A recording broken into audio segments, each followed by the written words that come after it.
Hello again. It's time for some Decktamer action once more. As usual, I start my rotation with the Eye of the Abyss. This is usually not a very demanding boss. There are just too many ways to deal with it. Sleep, being able to tank those 3 damage hits, being able to tank annihilation. Let's see what I will find this time. Standard Pioneer, no changes.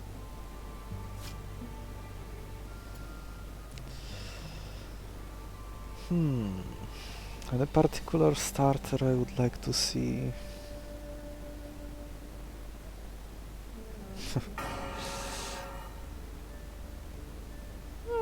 These two are fine, Kilimaro and Quetzi. Lumi, while would make sense later when evolved, he would put too much drain on the early part of the run, which as of this last patch is a little harder than it used to be with all the new monsters added. Do I want another Kilimaro run? Do I want another Quetzi? Kilimaro can self-heal. His evolution Gargoro is a great win condition. Quetzi can tank a little with the poison scales. He can apply poison, or he makes it easier to catch monster regeneration. You always have a basic multi-hit, and you can even evolve him and gets a nice beefy body with an even bigger multi-hit, and whenever poison is applied he is getting this armor.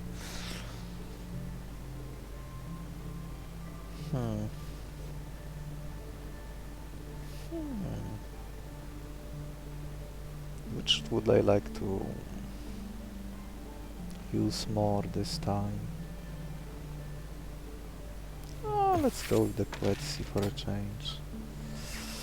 Let's see, one starter that's too clumsy, especially once since I already skipped Kilimaro and didn't see Shellcat, so he will frequently go second, and when he goes second that means that Exogno was not used yet, which means that he will be taking lots of damage, and even if he does manage to use Exogno first, he will still be taking many damage from incoming enemies. They will just bleed out so fast without accomplishing much. Belrat is like a decent mix between defense and offense, since you can cycle them, get armor whenever they are played, if there is a slower enemy, or if you can get value out of armoring up first. Like, you want to prolong duration of him staying on the field, then you can just spam Belgong instead of this hammer. Skullcrab is the more offensive option, and sometimes the best defense is to have good offense, so that many potentially dangerous enemies can be killed before they can do anything.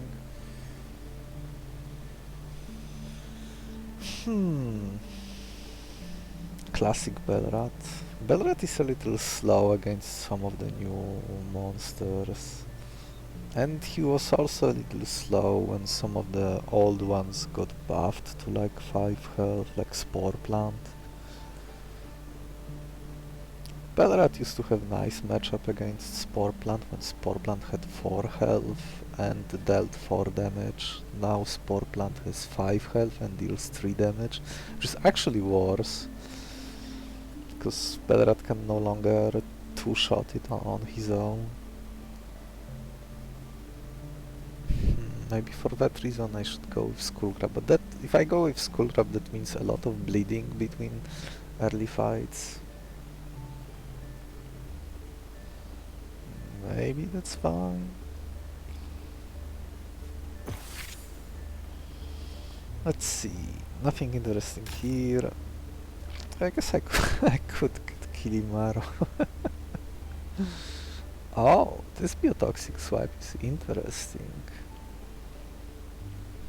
If I find ways to scale strength on the user, or maybe lower enemy defenses enough, this biotoxic swipe could deal a lot of damage, and with this poison bug it would be even easier to land.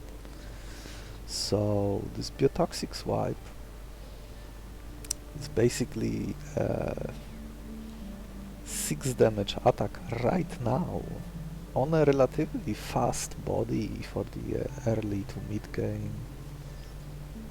He would fall off later, but there's some chance they would extract biotoxic swipe.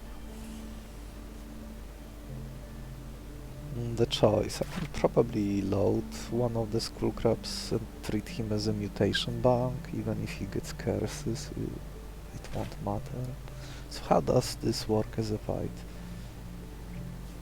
3-4, so my Skullcrab, who has 5 speed, can one-shot it with the tackle, which is already great. Here I probably take 2 damage. Yeah, that seems good. So who do I catch? Furbul or Kilimaro? I could still go for the Kilimaro.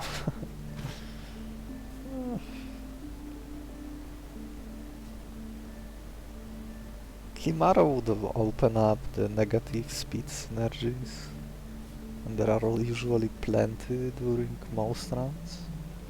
The food is not great here, but at least there is stuff worth catching. Unlike here, like, what is this? Well, I guess I could maybe evolve Hellrat. I haven't done it in a long while. In many ways he's a bit like faster Quetzarion, but Quetzarion can sustain himself with this armoring up, and he can poison enemy, while Tyrannorat has more front load damage, and he can buff other low level creatures. Usually it can be very difficult to be using this Rallying Cry to fill the board with temporary Hellrats. I guess Chomp can act as a self-heal, but by the time you evolve it, you would most of the time just be spamming Shred, and near the end of the fight you would use Chomp. Why? Once, maybe twice. Rat King does often open up opportunity to maybe build on this Quetzi. Maybe I can find events that give him stats, like set his stats to 7-7 or something, and take advantage that he's tier 1 only, so he would get the buff from the Tyrannorat Rat King talent and get permanent 4 strength, which would go well with multi-hits.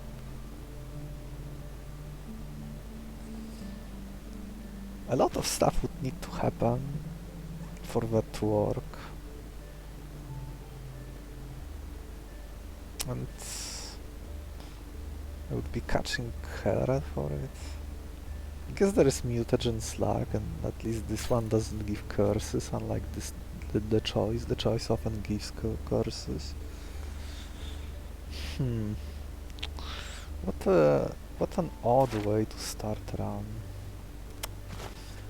With this choice I would keep bleeding between fights unless I get some defensive or healing talents or moves from this Mutagen Slug, whereas here I get someone who is relatively fast, which might matter. Bleeding Phase can prevent bleeding or stopping multi-hitting enemies for 2 turns, which is a lot.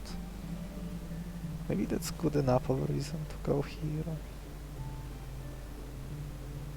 So spend meat and get meat back. I think there is some world in which going for this Hellrat thing would make sense, but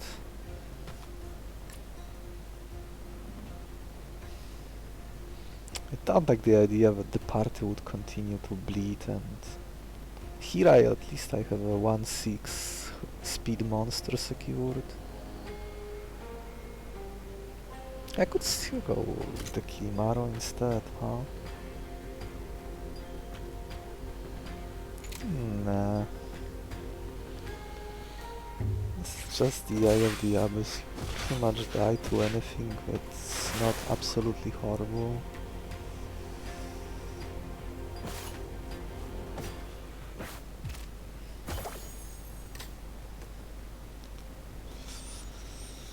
Okay, oh, I guess I can tank this damage with poison scales.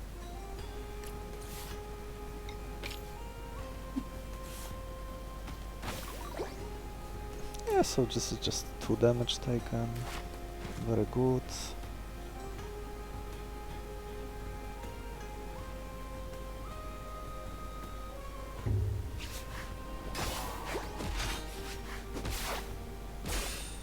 Catching Kilimaro would also been fine.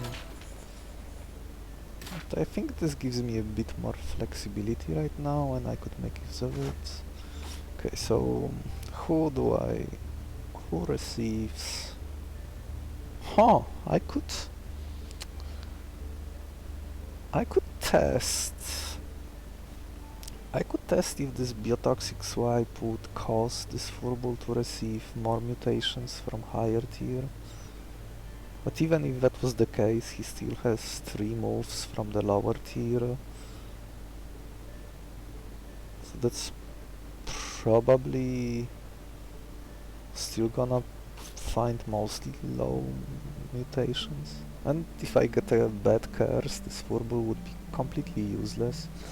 So let's play it safe and use a Skullcrab for this. Ah, there. Oh! A pretty bad curse, but Imitator is perfect. Ha, even this Adrenaline and Submerge are not half bad.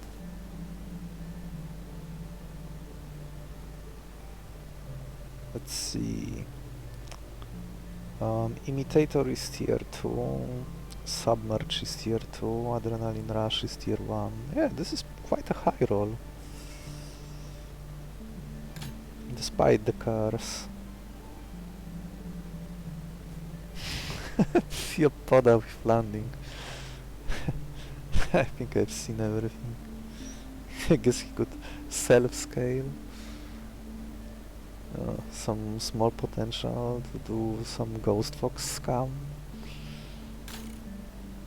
There is the heart imitator. Once again, bad food, and I already have imitator, which I will probably end up extracting.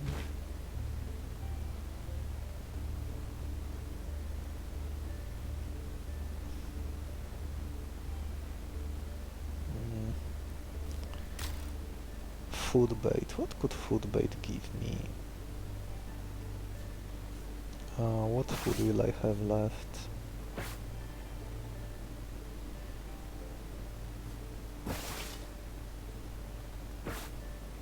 Fish. There's not much. Oh, I think I should still catch this Theopoda, even though I won't have berry after this fight, but I can copy his healing move and get value out of it. So I guess I am spending meat and hope to get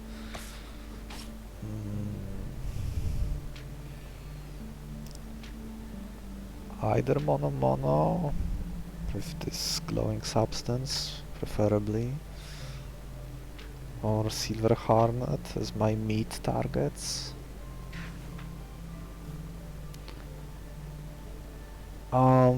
Maybe the only monster that could punish me for this is if I see like Plant of Might next fight and I won't have berry for it. I think it's probably worth it. I might even take Lumi here just to have charm, just for this situation. So Theopoda will be doing the tanking. Though right now I don't have anyone to give this imitator to.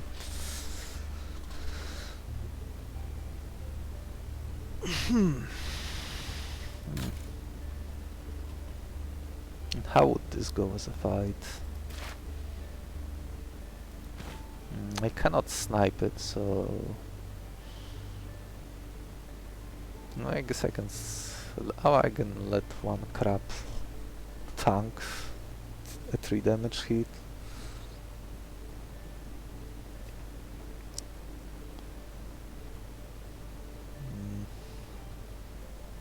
Phantom Matter would be interesting for the mid game, but let's just go with the Theopoda, even though this is a bad Theopoda. I like the idea of copying this healing move. Okay, so how do I remove them the fastest? Oh, this has 5 speed, so I guess I should poison it.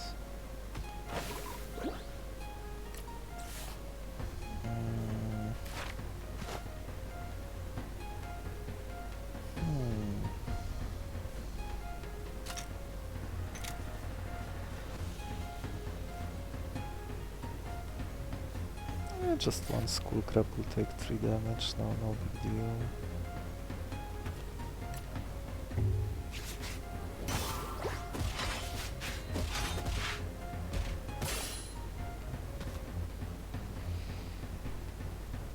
Yeah, catching might be surprisingly annoying.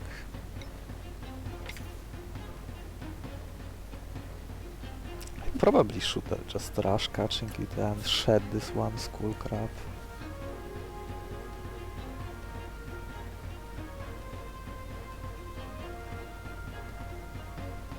I could set up this adrenaline rush if I wanted to leave him at 1 health and he would have access to a 4 damage move. I might do that, it might be useful.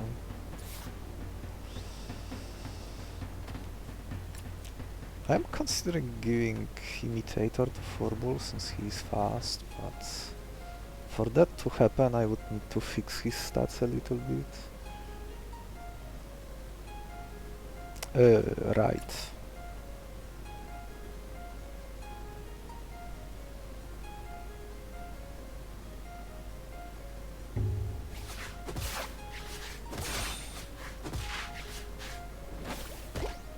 Let's catch this Theopoda before he starts doing something funny. I guess this landing is a freebie, so now I don't have to rush catching it. I can catch it next turn. Yeah, I can disable this beaver monkey with my Furbull. Oh yeah, I could do... Oh, Submerge would make it retreat. Oh.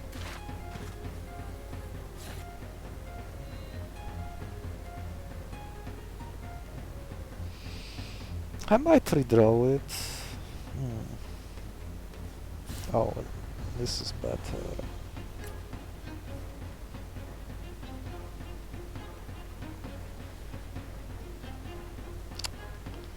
Is it better?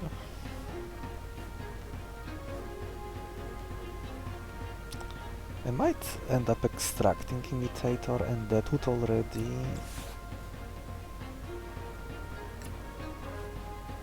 make adrenaline work, so I should just attack. I think Quetzi can take this hit.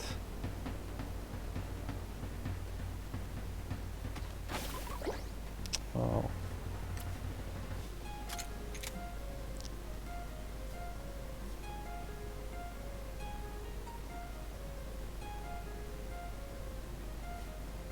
Leftmost.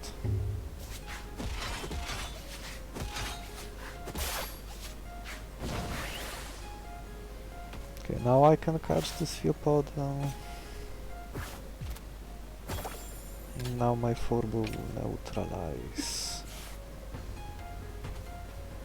this beaver monkey and I can kill it.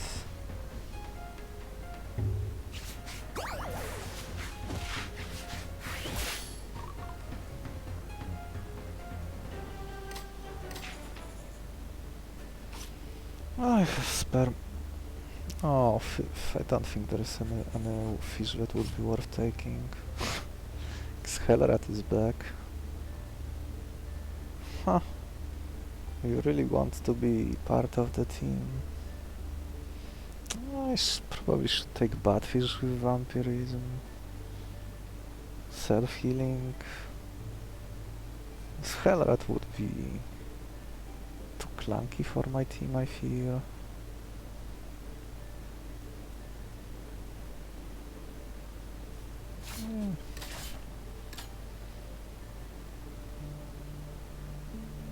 I guess that's another berry monster I would like to have caught.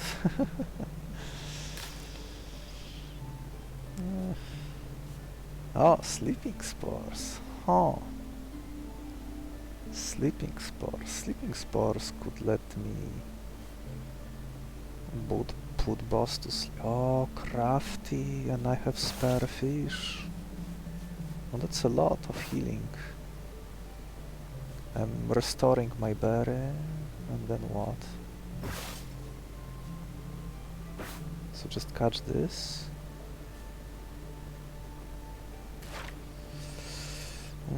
I probably should move this imitator already. I could use it to... or maybe I should keep it in a syringe.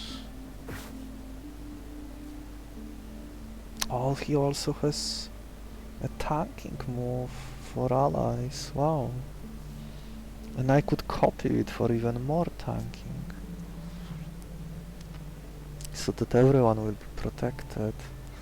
Leftovers to heal, probably heal Quetzi. And whoever will be damaged. Oh, this 4 health is a little unfortunate. Now my crabs can no longer one-shot it, but maybe I can arrange so that Hydro Slap would hit from from earlier lanes and my crab can finish it.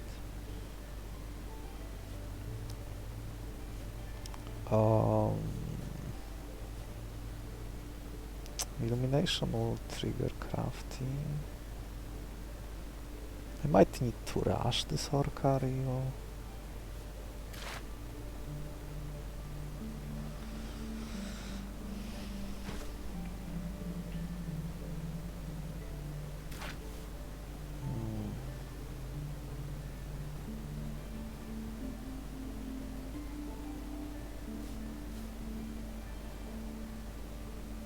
It is kind of interesting that he has the easy precurs, which buffs the enemy, but at the same time he also has submerge, so he can still nullify a single instance of damage. Maybe not exactly nullify, but reduce it to 1.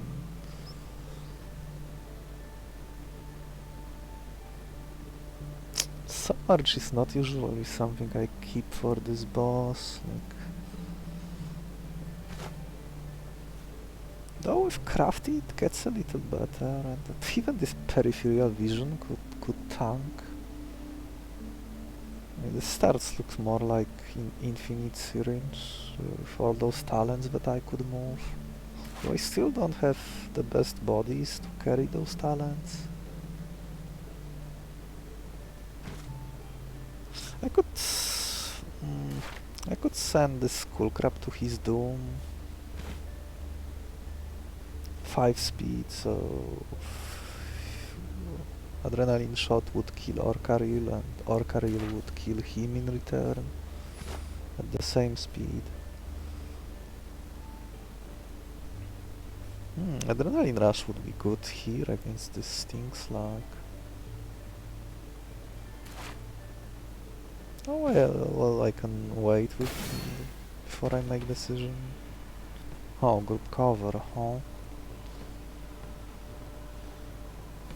Okay. Oh yeah, I can do this whole biotoxic play. can snipe this polar monitor right away, but if I do that, then Stinkslack will show up in this slot.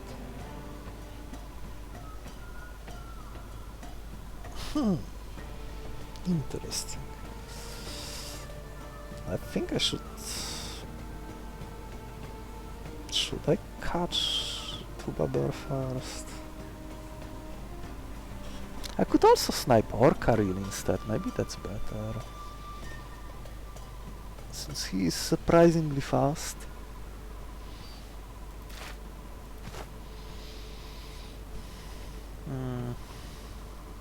Oh, this group cover.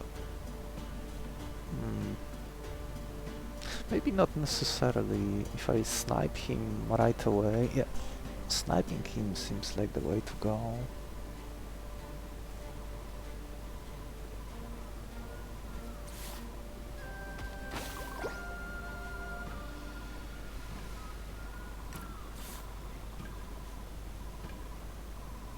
Biotoxic here.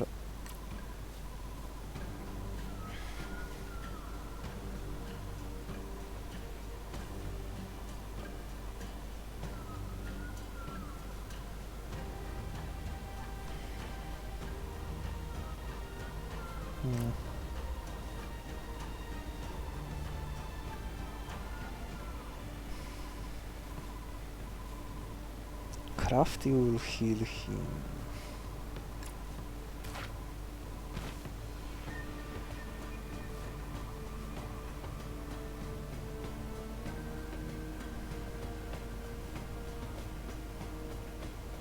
Oh yeah, now my skull crabs have the same speed as this guy, huh?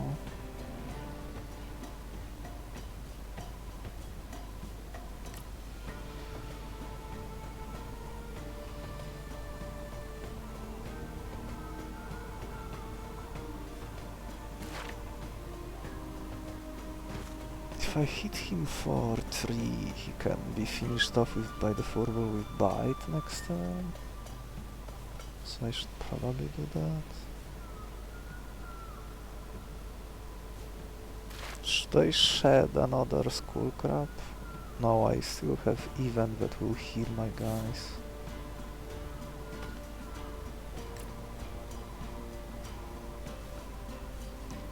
So who deals damage here?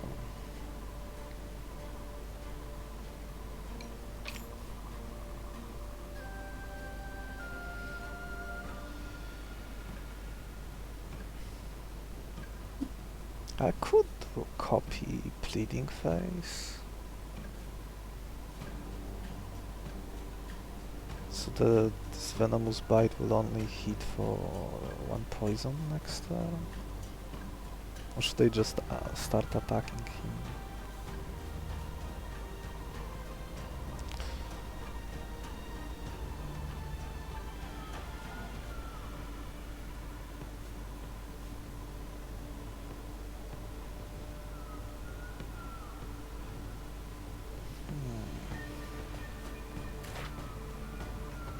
What about Heavy Paw? Yeah, Heavy Paw is better. Cause it will go last, so he won't be healed. So next, I only need to deal... finding that one missing damage might be problematic, but...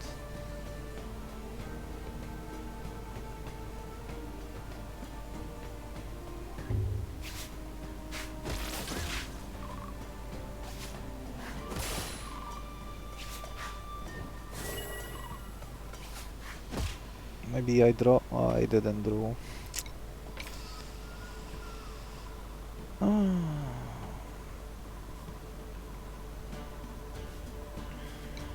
Okay, so bite here.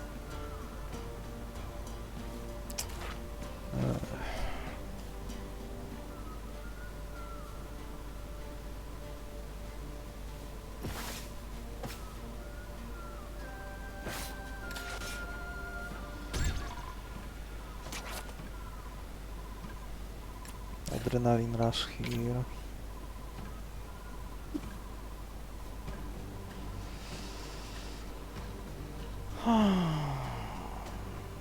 Guess I can snooze.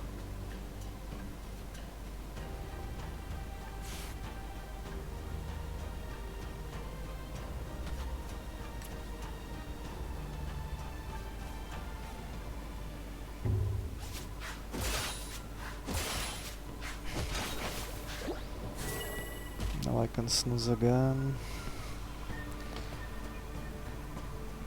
Do I still need the school crab?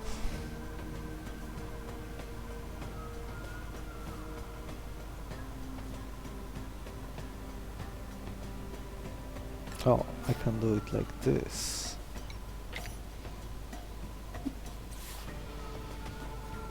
Hydro slap. And use one of the leftovers to heal this one poison damage.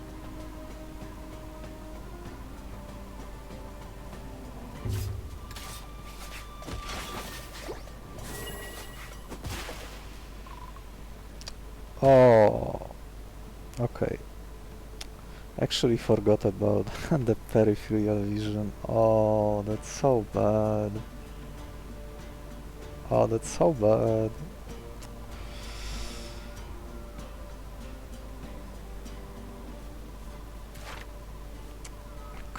I could wait for the poison scales, but oh, it's not telling how long it's gonna take.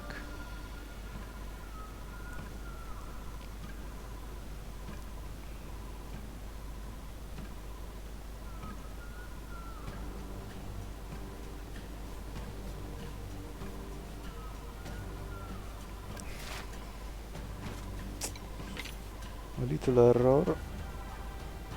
And I cannot even do Hydro Slap from a different lane now.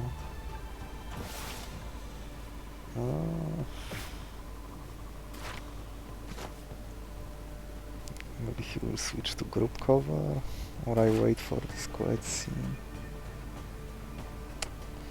A little clumsy. I should just get rid of this cursed Skullcrab.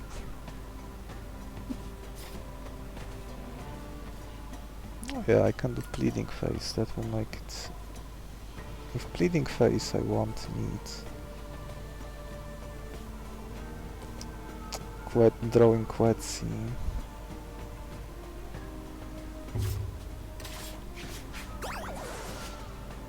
I guess I could have done this with this for...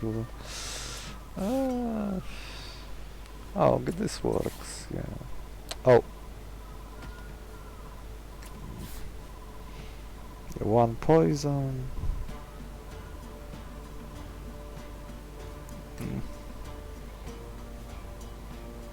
I don't think poison damage is stopped by this peripheral vision, but in case it is, I'll plead his face again.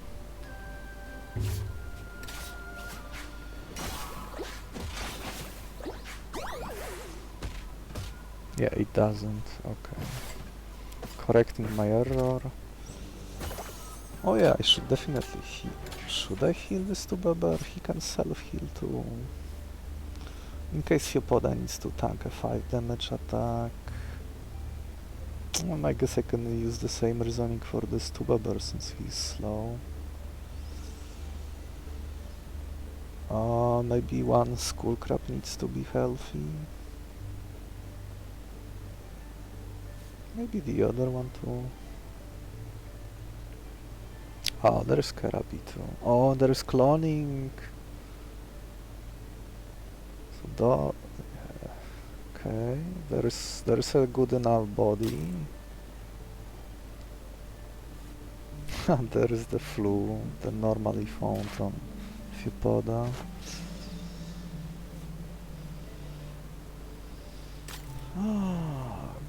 Beetle, I get Berry back. I probably move this Devil's Advocate here. Oh, the Slippery would work against me, huh?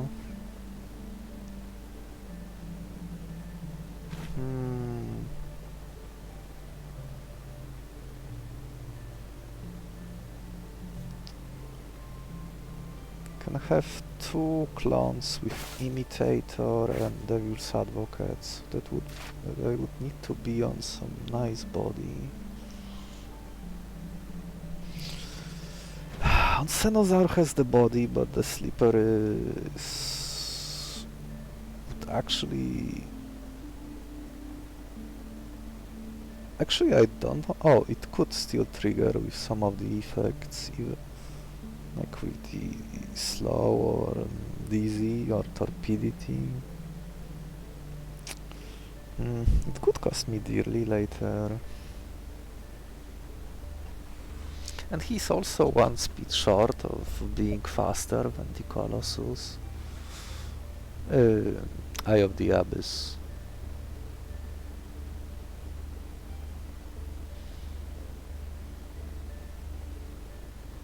2 syringes for Devil's Advocate and Imitator. Clone would either get timid or faint-hearted, so either 2 permanent strength or 1 blue scale forever. The Devil is decent against this boss, though. Forgotten Laboratory would give me lots of flexibility in terms of what I can catch in the next fights, and no matter how difficult it is. I wish the Beetle was here. Could combine it with the Bolt Grab or something, get 3 blue scales and be pretty much immune to what the boss does.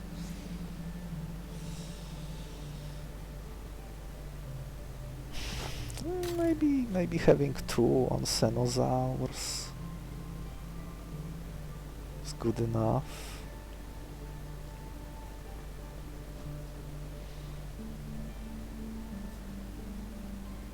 Especially when one of them is likely to have 1 blue scale, so he will be quite tanky. And he could copy rest from Theopoda and heal, he could copy group cover. I could give him vampirism.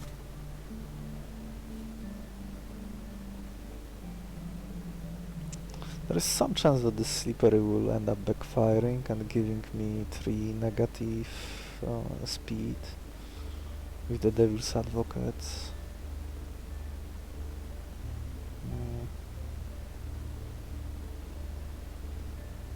Could also maybe just move Devil's Advocate to the copy and not have it on both of them. Is that crazy? Maybe it's a reasonable compromise. This Crystalon could help me with the strength scaling.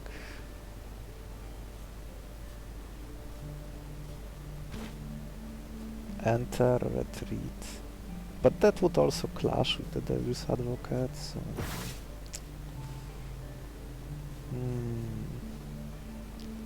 Oh, Biotoxic Swipe. With 2 permanent points of strength, this could hit for 12. Maybe more if I find other ways to scale it. 12 is a lot, 12 almost lets me kill Abomination. Oh, I think it actually exactly... if I get the Timid Curse. With the Timid Curse, that's 2 permanent strength, he attacks first and blights me, so that's 3rd point of strength added. So this Biotoxic Swipe would hit for 15. Huh, interesting. I will think about it, but I need to step away for a second. Be right back.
I'm back, sorry for the wait.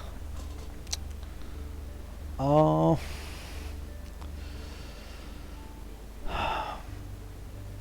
thought that if I go with copying the Onsenosaur, it might make sense to move this peripheral vision before cloning, so that they would be getting very little damage from the Eye of the Abyss. If I remember correctly, a 3 hit all lane move, Calamity, would be reduced to 1 damage, which is nothing.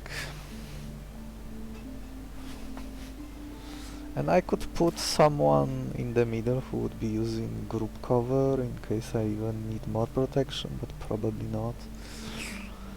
The main problem going for Beetle and Onsenosaur here, while not having glowing substances on hand, but I might find some later, is that it costs me a fair bit of syringes. I would actually welcome seeing Infinite Syringe next, so I could streamline my deck further. If I am aiming for the Infinite Syringe, which is not guaranteed unless I fire these 4 or they die before seeing the next fight, maybe I should do that, but yeah, I could force I could move when Vampirism for free, multi-hits. How would my team look like if I go with the fire plan? Fire starters plan. 2 Babber, Theopoda, Badfish, Beetle without talents, 2 Onsenosaur. That seems decent for now.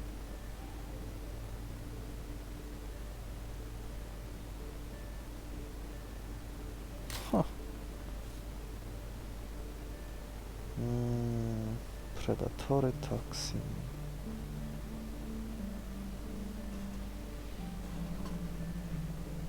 Pheromones.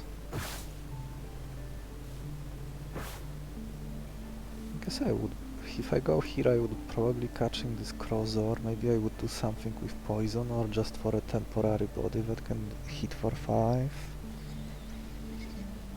I could also catch this Bubonic Dragon, although this is not the defensive variant, so he would struggle to stay alive unless I give him Imitator to copy Snooze from Theopoda.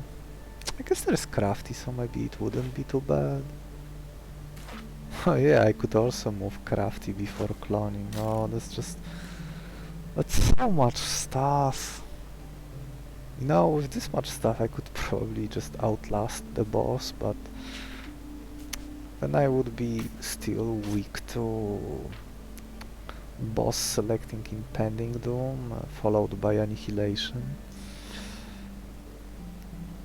Well, maybe not, I could maybe leave the middle slot empty, and this 3 times 6 damage would be halved. It should still be quite dangerous.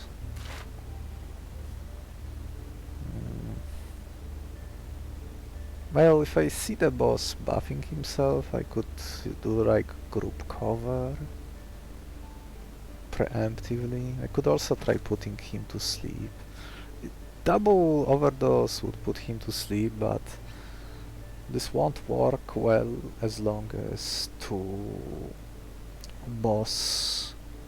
as 2 abominations are alive, since they are likely to select revitalization at least once at some point.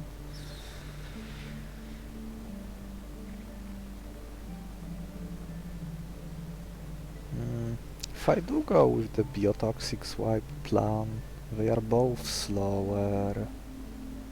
If they both have Imitator, then can copy biotoxic swipe, so I don't even need to extract it. They get hit first. Well, I probably won't get timid, and even if I did, it would only go on one of them. But still, they will get one hit from Blight each. So this Biotoxic Swipe will have base number of 3 instead of the current 2 displayed on this Onsenosaur. 3 tripled will still hit for 9. A bit of poison. I guess I could kill them with this Venom Spray and Poison Bug in 2 goes, but this just gives boss enough time to buff himself and mess up my plans, maybe.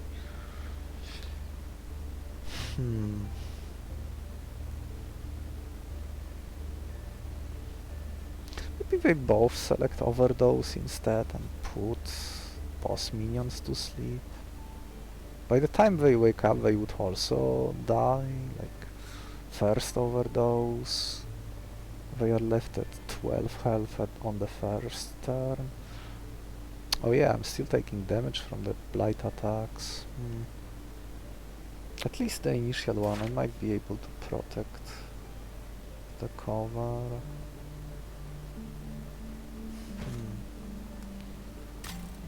A little tricky choice here. I could use some beefy bodies. And right now, even if I evolve this Quetzi, he will still be a little slow. Though with all the poison I have, he wouldn't have, and healing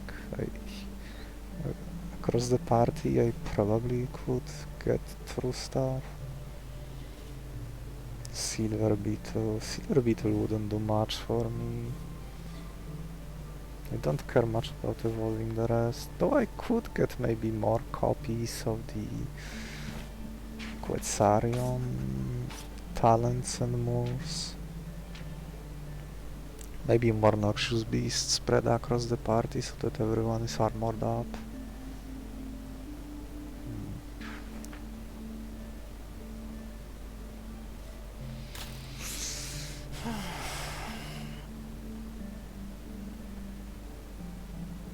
Let's see, catch this.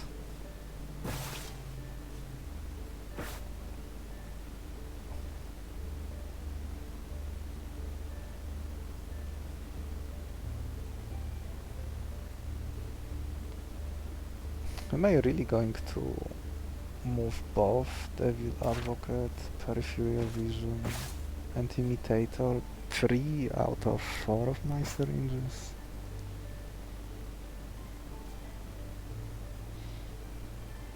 I think I can get something better than this. Then again, they are very close with all the stuff added to be quite good for the late game. Surviving hits, putting enemies to sleep, self-healing when copying the snooze. When would I have time to copy the snooze? Maybe that's the better question.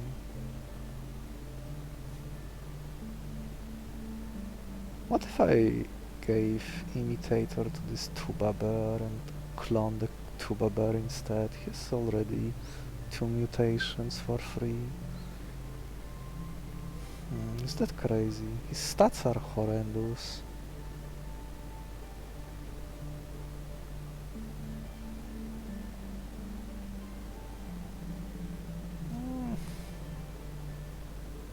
What a tricky choice.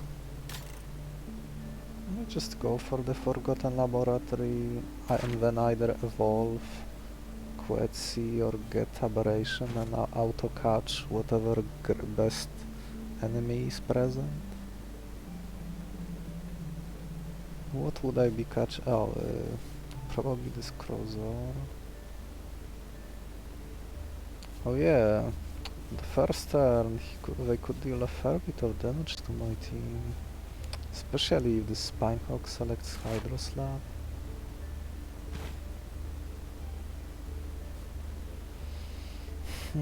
Maybe that's one reason to not go for this fight. It's a little... I mean, maybe I can sacrifice... No, even if I sacrifice someone just to get this Crozor in catching range, Spore Plant would still be on the field. So maybe I sacrifice 2 pieces here to damage these 2 and catch Crozor soon enough. I mean, his stats are kind of terrible for a 3-star, so maybe I should stick to my original plan. But maybe I wish the reward was different, because the greed is of the charts when I can try to pile up on mutations already on one monster. What else would I be copying?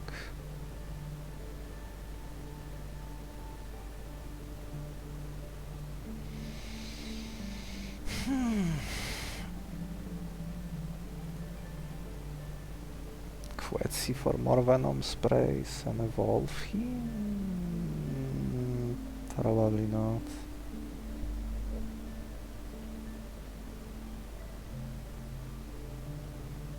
Double Crafty and double group cover would be quite interesting. How well he could tank the boss?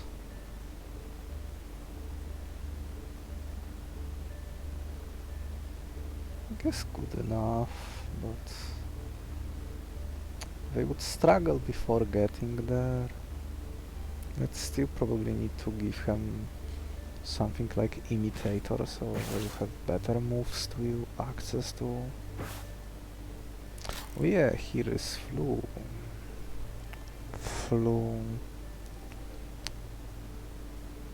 And if I catch this Spore Plant, even if there is a meat monster next that I would care about, I could still use this reward to catch it.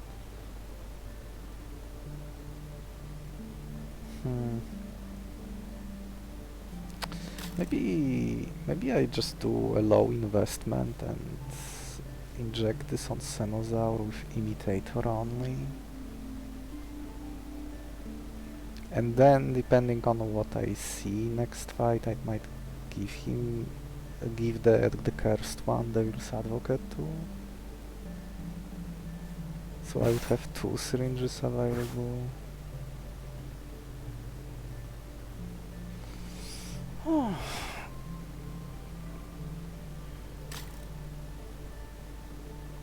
Kind of weird.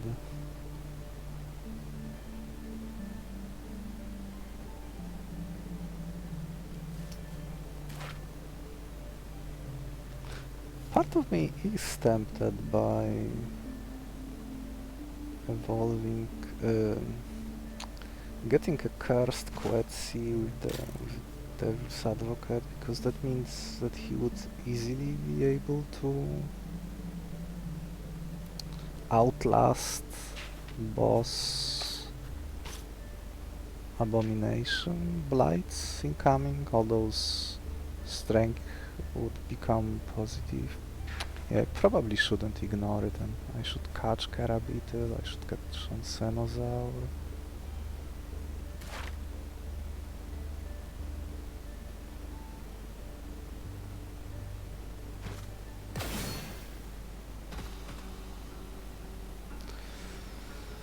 Okay, probably want them to arrive one at a time.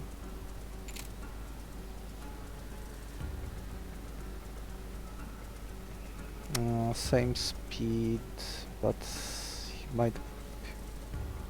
he would put my guy to sleep, but I think my attack still connects then on the second turn. Oh yeah, because I heal this Skullcrab, I can do 3 damage here.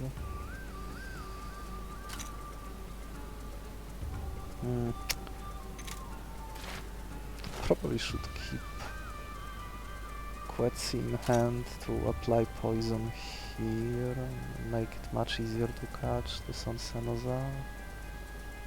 I'm still not sure if I will be building on him.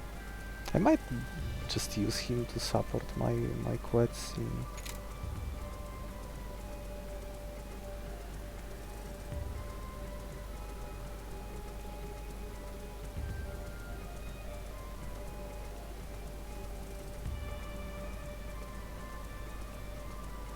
Yeah, the more I think about it, the more I like giving putting Devil's Advocate here.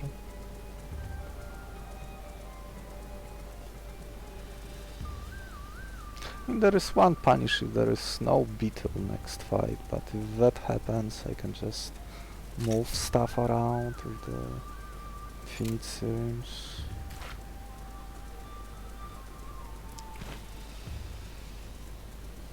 Okay, so this is definitely happening.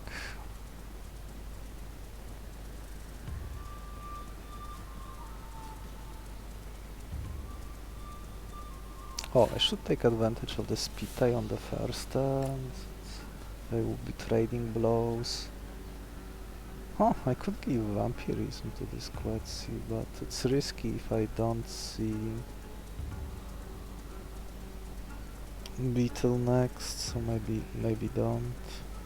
I'm only willing to invest this Devil's Advocate right now. Yeah, my Theopoda can tank these guys.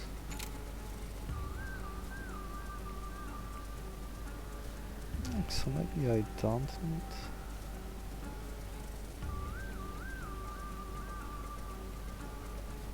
Maybe I can play my Poison Dude already. Though with Poison I would be able to take out this Crystalon much faster, so maybe not. Yeah, let's take the fight slow.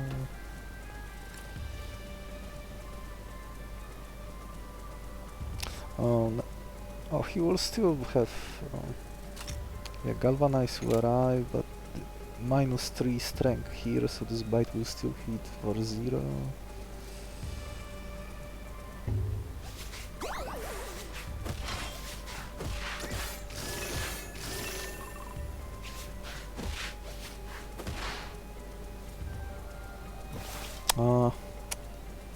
Him using barrier now is a punish.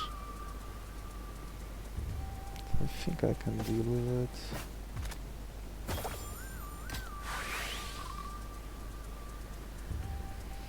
I guess I can. If he selects grab cover, I could do something like this.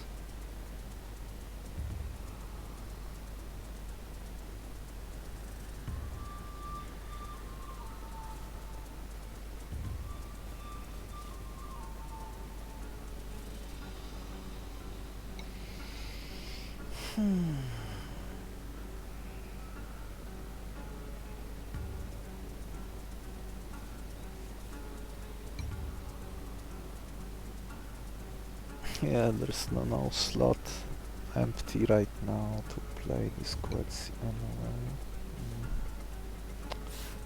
The speed tie is more efficient.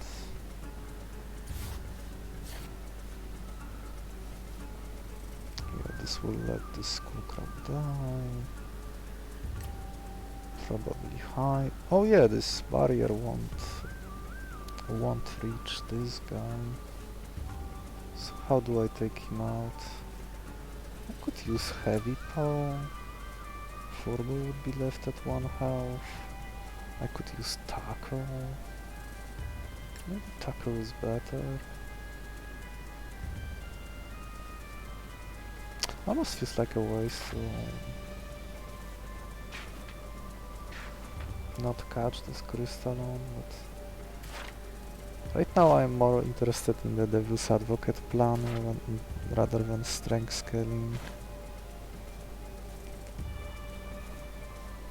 And I still need to find someone who can use this imitator like him. I might even end up giving it to him.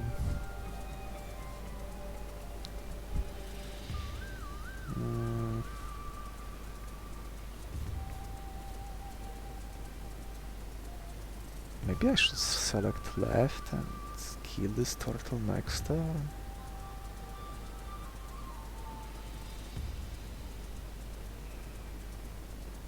Yeah, so here I only need 3 damage. It could be this tackle, but then Onsenosaur comes in. And then what do I do? I would like to have Thiopoda at full health for this. So maybe tank with the Furball. I'm about to probably scrap Furball soon enough, and I'll probably ignore this Biotoxic swipe.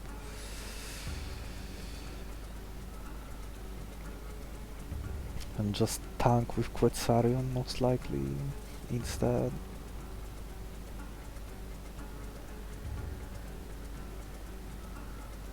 Okay.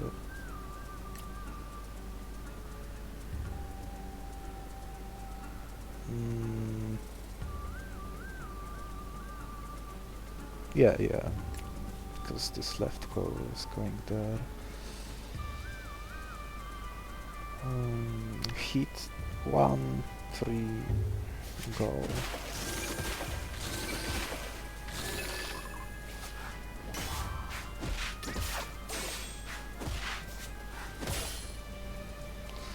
Excellent. Onsenosaur arrives last.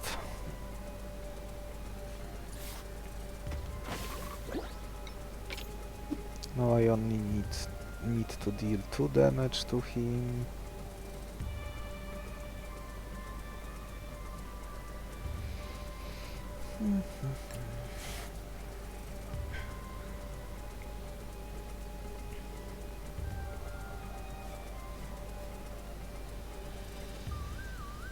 Oh, I could do tackle and catch him already and then heal. Yeah, that works.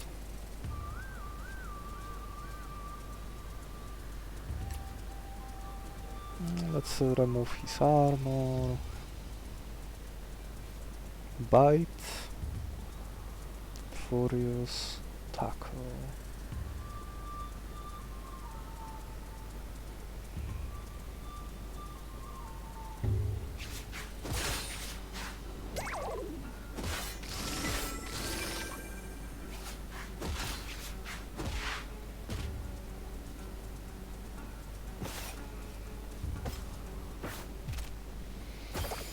My team becoming stronger. Oh, I can't heal this Quetzi with Crafty, huh? Oh, I could also spam landing endlessly.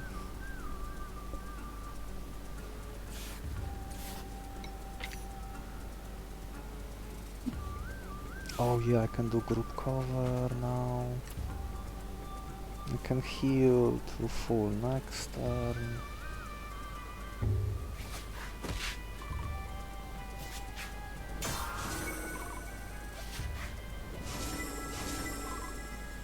Oh, Crafty is such an amazing talent.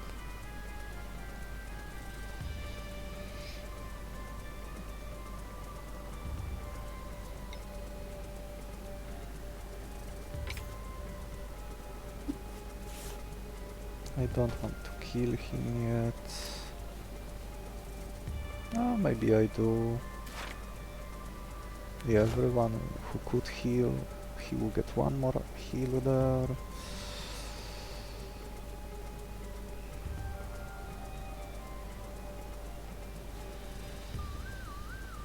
Yeah, let's kill him.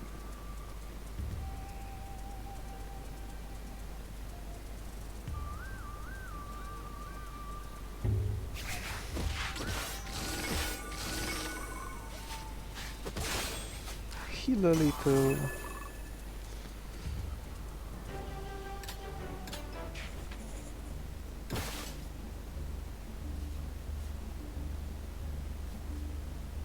Maybe I should wait with moving this Devil in case I don't see. In case I don't see Beetle, yeah, that's safer. Yeah, faint-hearted as usual. Oh, there is Infinite Syringe. Oh, there is Golden Beetle. Okay. Venomous for my Quetzarion. Oh, that's excellent.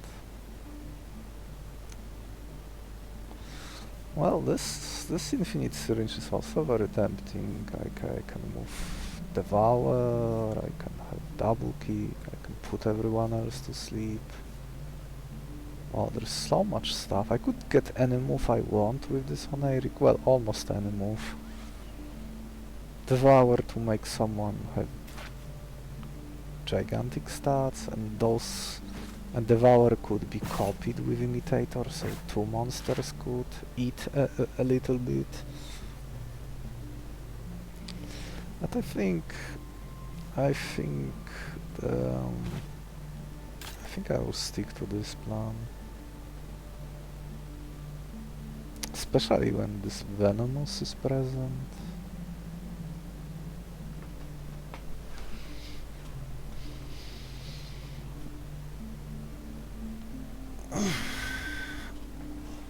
I do need to be a little careful to evolve the right one. I want the cursed one to evolve. How does this work as a fight? Swamp is surprisingly annoying, but I guess I can put it to sleep for the cost of absorbing a 3 damage hit first.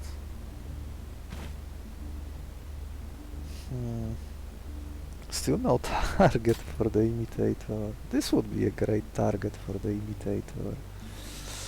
Great stats. 8-7. 7 is the exact speed needed to be faster than the Eye of the Abyss. Huh, this is so tempting. And I can heal my guys easily. I guess that makes that makes not duplicating Onsenosaur worse, huh?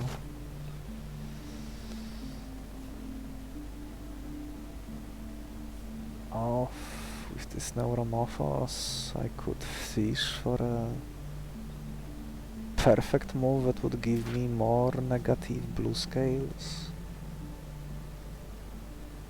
Oh, it would also take a very long time to do so. Could also use this to get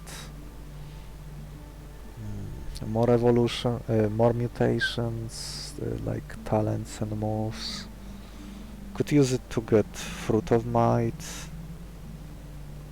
Like, if given enough time and if enemy is weak enough, one enemy remaining, you could get your perfect move or nearly perfect move.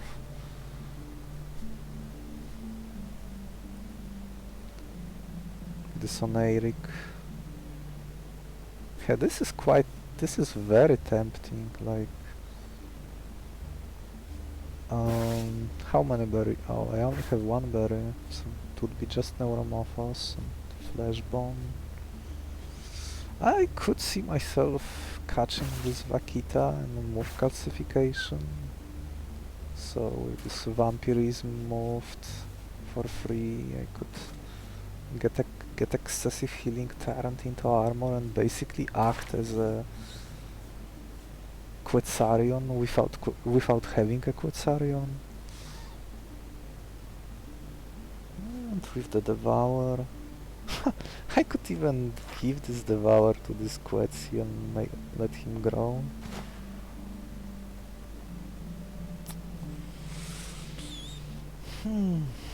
Setting up these Devours would be somewhat time consuming in the next fights, and I would also need to find a fight where I can heal from all the damage, from all the injections I am about to do. Since at this difficulty, both injecting at the Pioneer, both injecting and extracting deals 1 damage each to the monster.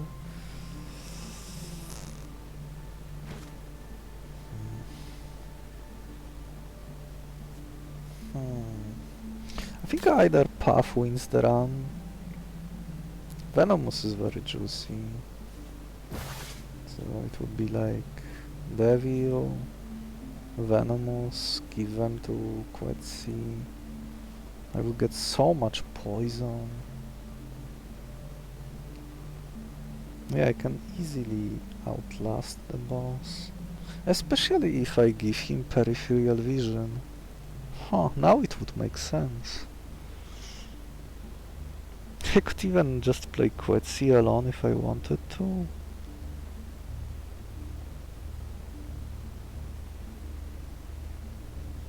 Could get lots of armor on the first turn.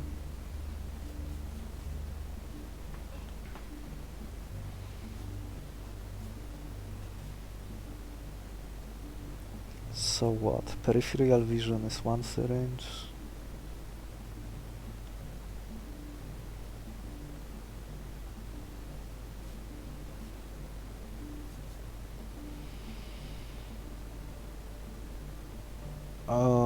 One.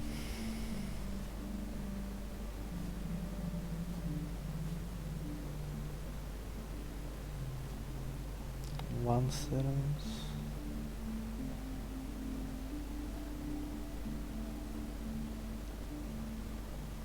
Devil is second. And what was my final stuff I wanted to move? I don't remember. There is some value in extracting this venom spray and giving it back to him, but I already have another Quetzi to apply poison like this, and I can only retreat one monster at a time, so I would only get extra value out of this poison on the if I extract this venom spray on the first turn.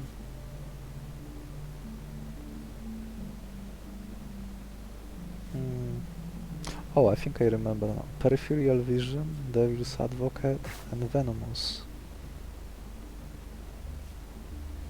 Yeah, he would basically be impervious to most attacks.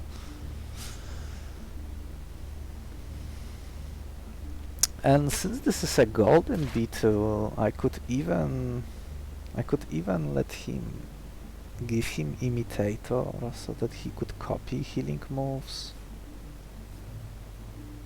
That's all my syringes, but that's also enough for the round.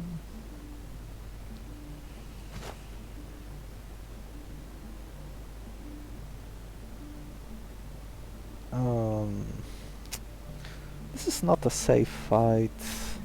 This is much easier. Like, this is just 3, 2, some small chance of selecting this one.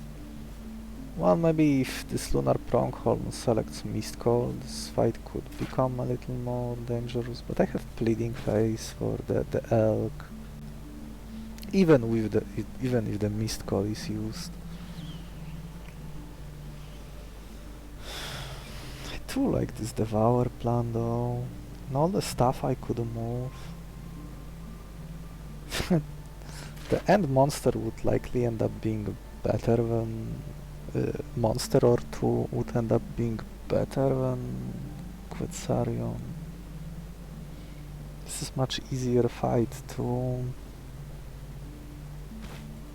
Like, how would I deal with it? Especially this bonus speed. I guess I can use my 4-ball to ram into it.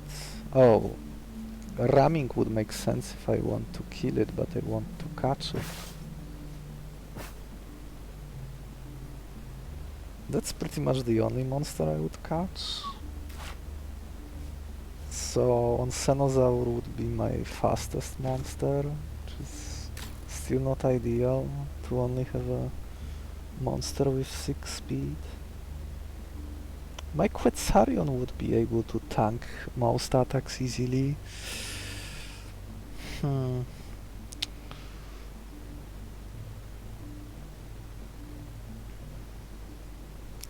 Maybe.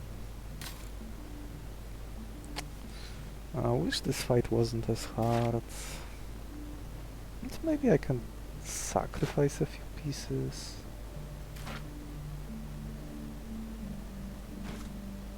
Hey, I kind of have to. I guess if I damage this Tripognat a little, maybe from a different lane, my Onsenosaur can finish it off easily. Maybe that's not too bad. Only my Furball can one-shot this Salamander right now.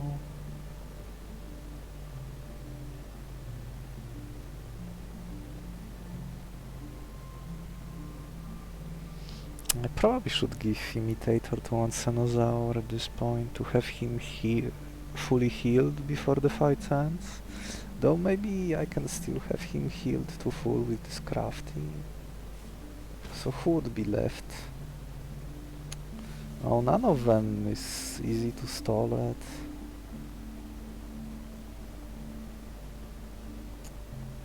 Oh yeah, maybe I should catch this Tripognat. Oh, there's no fish back. Yeah, I would probably still like to get a monster that can put the boss to sleep if I need to. Many of those monsters are... Is it that many? Usually when I think of putting the boss to sleep, fish comes to my mind. Like this black mermaid that likes the fish food.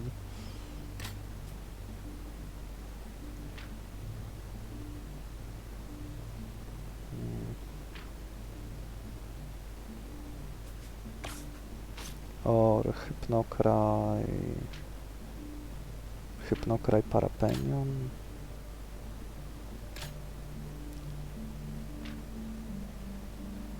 Or Tideweaver.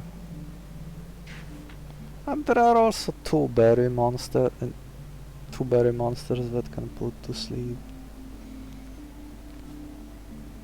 Chasm Horror and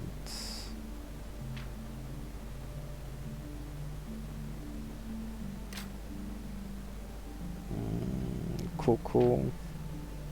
They are a little slow, which is a concern.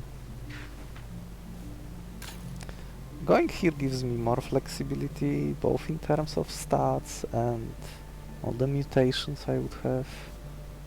I will still have many syringes left, which would also be amazing.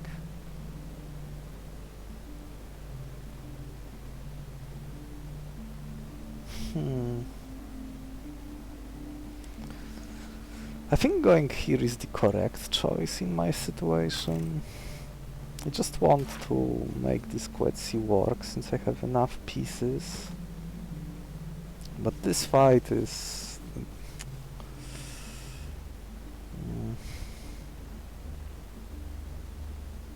I mean, maybe it's still okay, like... How do I would need to deal 4 damage here, or poison +2 to catch this Buffalion.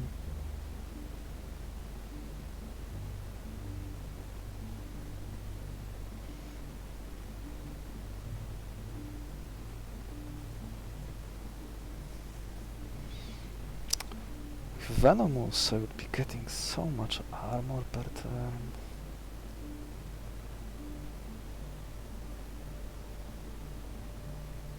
The boss would be dealing very little damage to me. Well, maybe let's stick to this. It's probably worse overall, but it would take less time.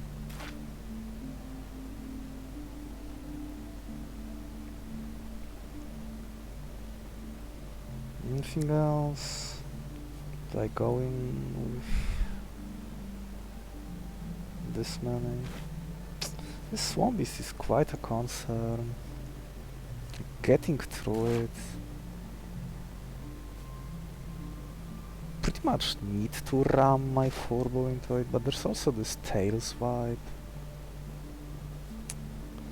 Oh, this is such an annoying fight for my team. Like this tail swipe in Blood Surge is 4 damage to this lane. This guy also hits for 4 at the minimum, although if he selects Heavy Bite, I'd actually prefer that. since it would let my monster go do attack first, and with this 6 speed there are not many monsters of mine that can deal with it. I guess I do have a fair bit of venom sprays. And my Quetz. If I give Devil's Advocate here, I can tank this tail swap. At least in this lane. Let's see how much I will end up regretting it. Oh, I could do plead. Oh, maybe I should take advantage of the pleading phase. I fear that if I don't rush this Swamp Beast, it will end up destroying me since my damage is slow. Oh, I can do group cover from this slot. Oh yeah, that might be worth it. No, only my Furbo can survive here. Oh, Weber can also survive. Well, maybe it's not too bad, especially when I have this bleeding phase. I could even play like Tubaber and Furbo this turn. And leave this slot empty. Absorb this 3 damage hit, select group cover. And then I am not advancing on this Salamander, huh?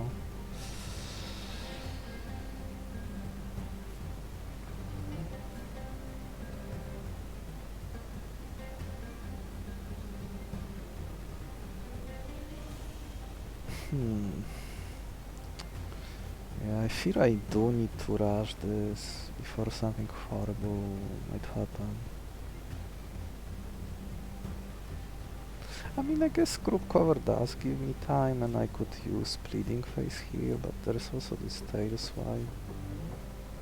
I guess group cover lets me tank the initial tail swipe.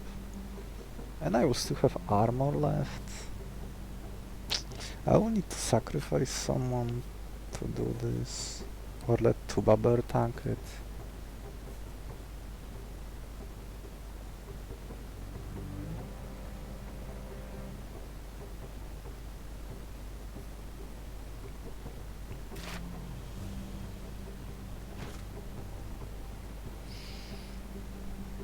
Oh, if only this was the good Pfiopoda. Could stall like this guy. Do I apply poison here?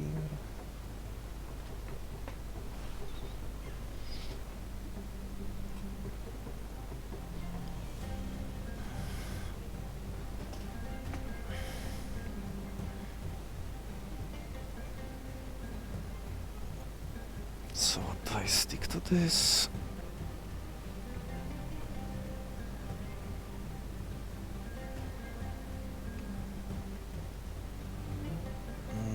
If I use Venom Spray now, this is at 6, then it goes back to 7 when the turn ends. Then I can select Biotoxic Swipe, and this is left at 1, then he heals himself back and he's at 2. Maybe this would let me do like Skullcrab from here to...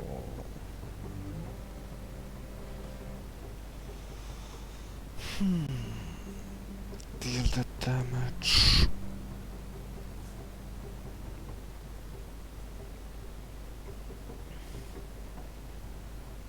What about healing this Skullcrab?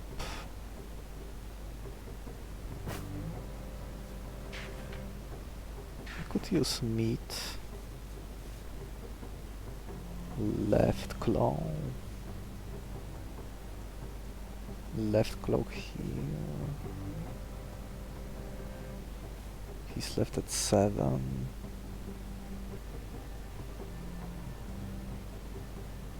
Biotoxic Swipe hits him for 6. He's left at 1. He's back to 2.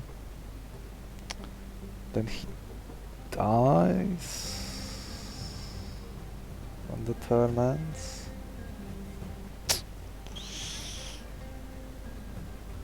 Oh, the Swamp Beast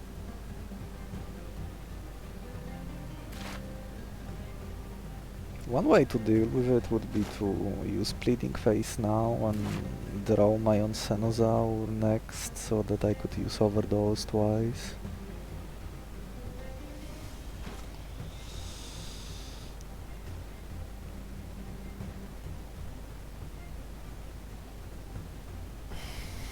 The longer this tail swipe stays, the worse everything else goes too as well.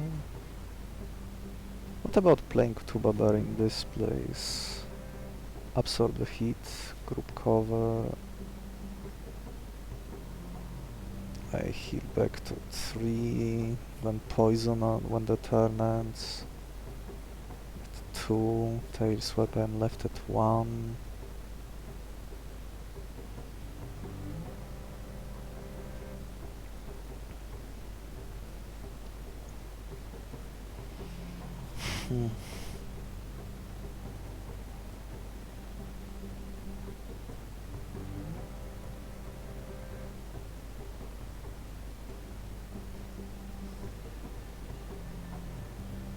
Maybe Pleading Phase here?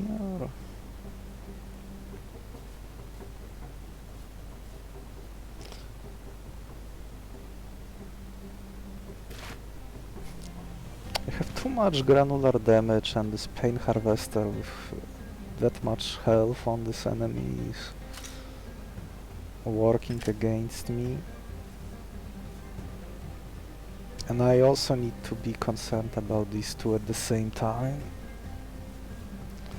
Just not a good situation to be in.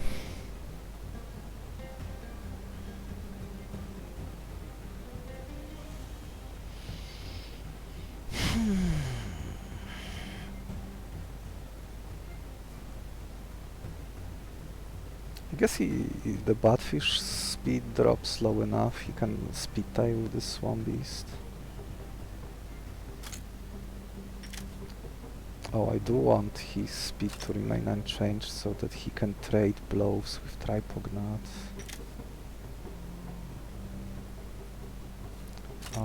Okay, this is not the Frenzy variant. Oh, with Pleading Phase he would heal to full with the Crafty on the field.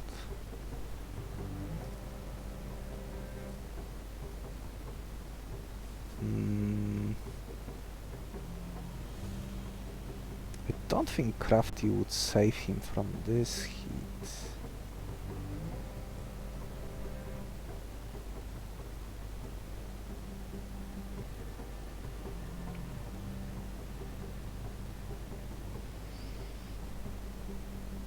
Maybe I should heal this 4-ball to full.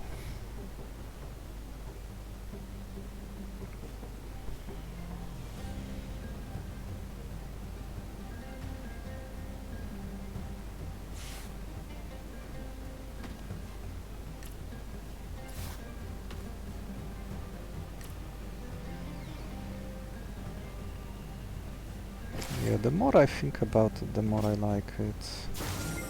It solves a lot of problems.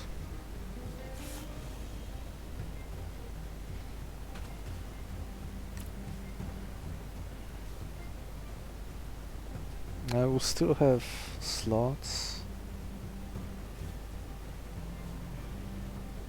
I will still have Pleading Phase. This will be still at 3.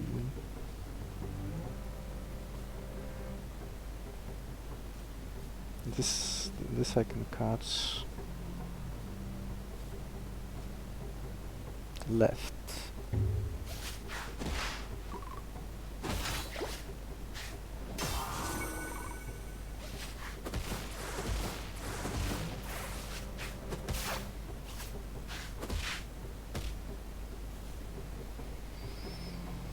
Okay, this now I think I have enough.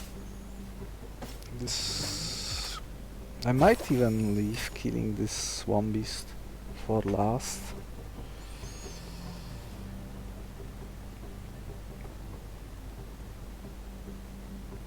Oh, if I don't remove this Iron Salamander, I will not have the...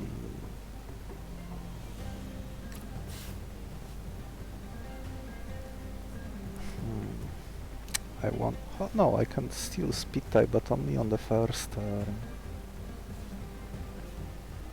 I guess that's one thing I did overlook.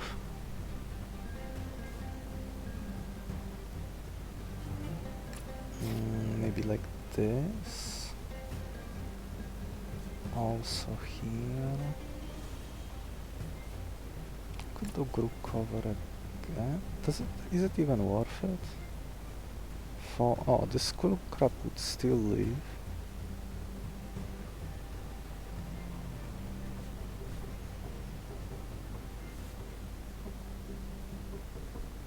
Oh, and then I will have speed tie against this. Oh, not only for one turn.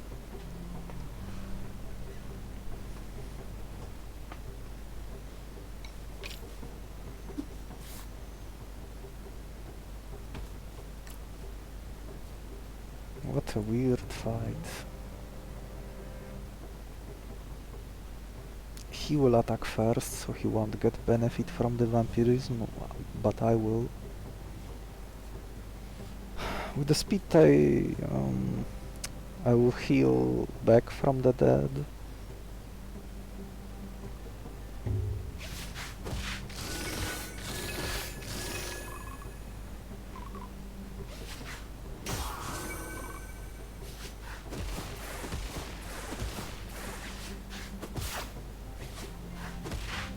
I guess that doesn't kill.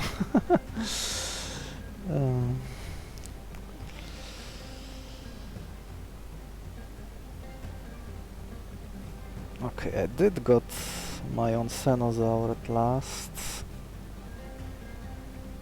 Maybe I should use it to eliminate this guy. Oh, now I don't have group cover for him anymore. I'm not catching this strife, alright.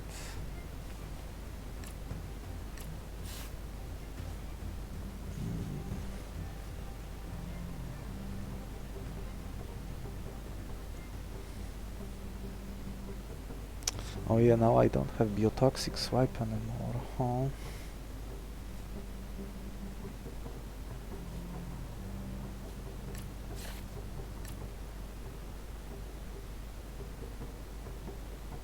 Well, I do survive this attack, and then I can kill... Oh no, he will lower my strength to 0.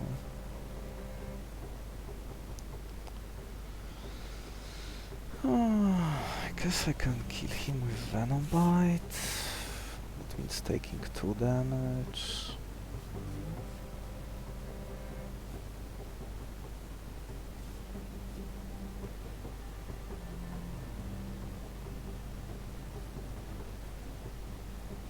Kill it with the Onsenosaur, but is that even good?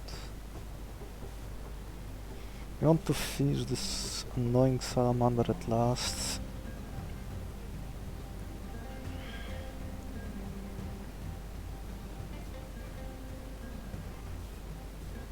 Maybe I just don't do anything here.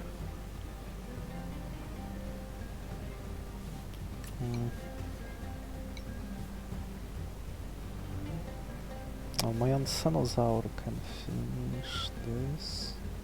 Then I can play Beetle here. Okay, that's great. Yeah, just don't attack.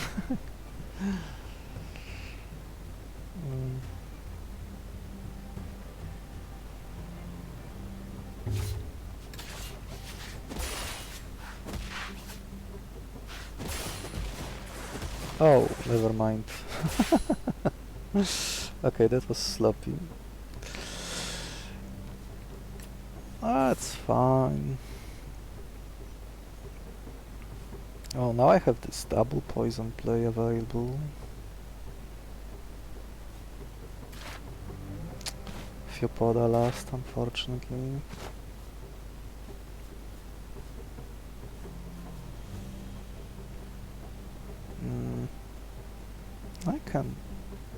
I can let this guy tank this heat.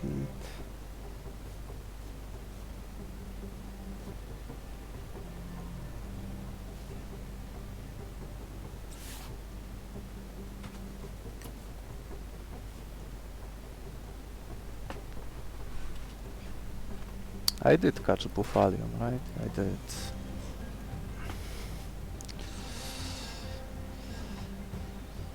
Okay,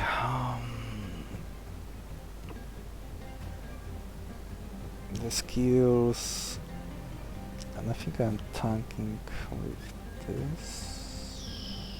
I should even apply double poison to him. Do I?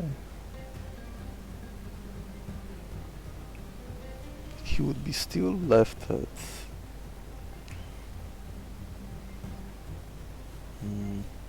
Oh yeah, my Pheopoda will tank him next. This one will retreat.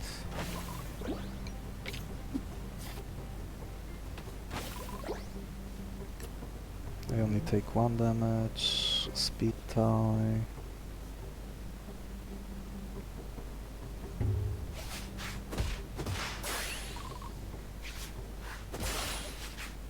What a gruesome fight.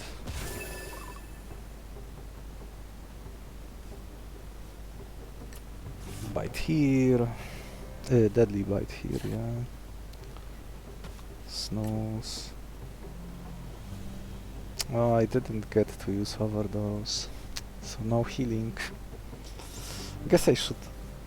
even if I gave him imitator, I drew them in the wrong order. Yeah, here Swamp Beast go first, I heal the damage.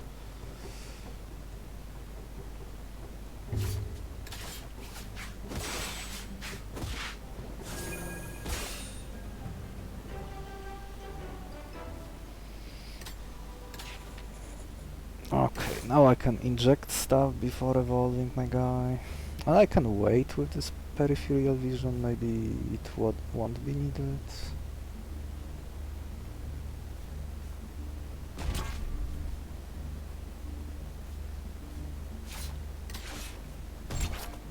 I'm doing it now so that my guy is fully healed after evolving. Yeah, the right one, the cursed one.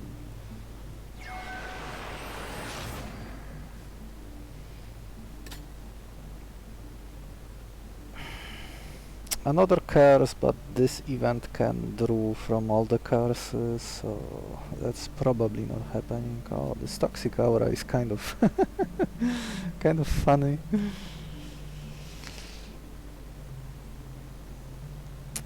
It also make this fight... Would this make this fight horrendous to fight? Oh, I could give my guy Nano Stinger as his last move.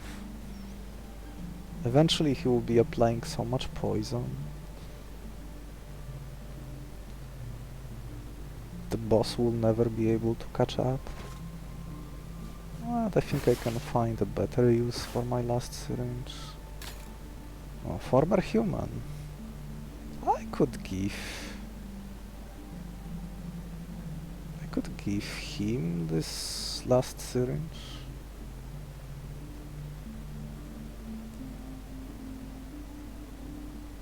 Oh, Glare is interesting. Glare would take care of the fact that my guy is slow. Oh, and there is Black Mermaid too. Yes, excellent.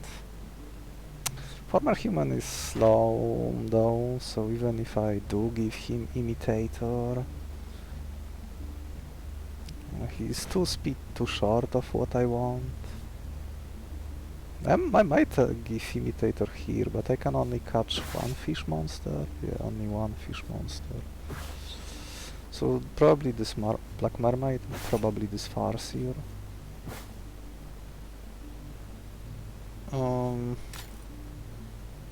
As fun as having this toxic aura might be...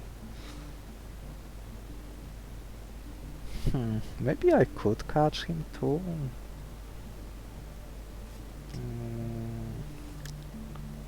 Do I have a good way to deal with this head piercer? I don't. Especially if he selects Spiky Slam. I guess I can face tank it and all the poison applied to me would armor up my guy too, so I wouldn't be necessarily taking damage. Oh yeah, I do need to trim this team at this point. I do like sleep for the safety. Oh, ambush predator also works to speed up killing the boss, since it affects the enemy. Oh, glare would stay for the rest of the fight. Oh, that's kind of nice.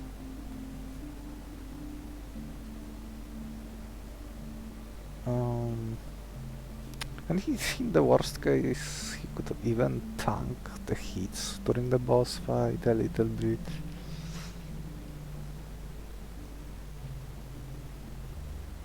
Okay, let's stream the deck.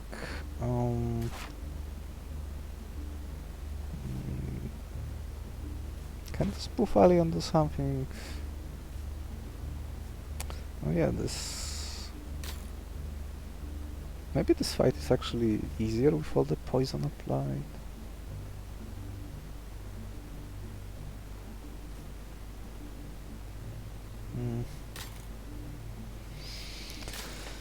Chemo could be used to create endless fodder.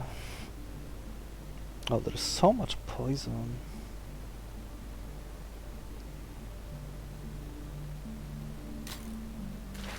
Yeah, I do need to trim my deck. Will I be using Bleeding Face here?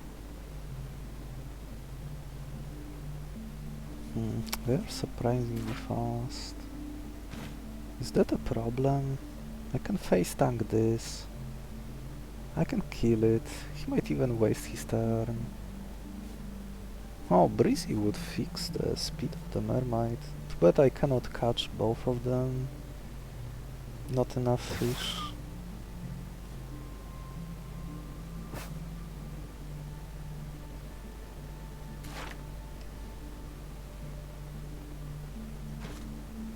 Yeah, this is 5/5.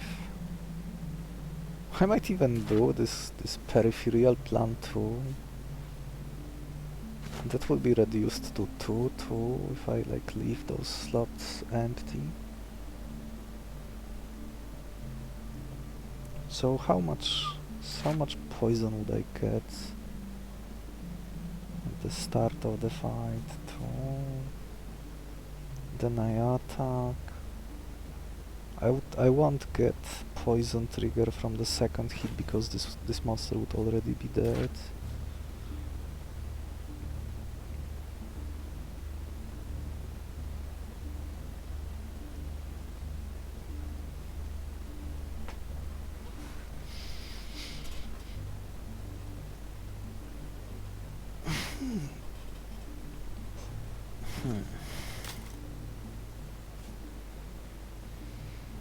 If I go here, I might even use Tree of Balance and set his stats to 5/5. There wouldn't be many curses that could punish me for this. That way I don't have to extract this Toxic Aura. Keima would probably be better given that my guys are slow. Since I can retreat, I will get Tentacle. Tentacle can always go first. Unless the enemy is faster and also goes first. At the same time, which is rare, but sometimes happens.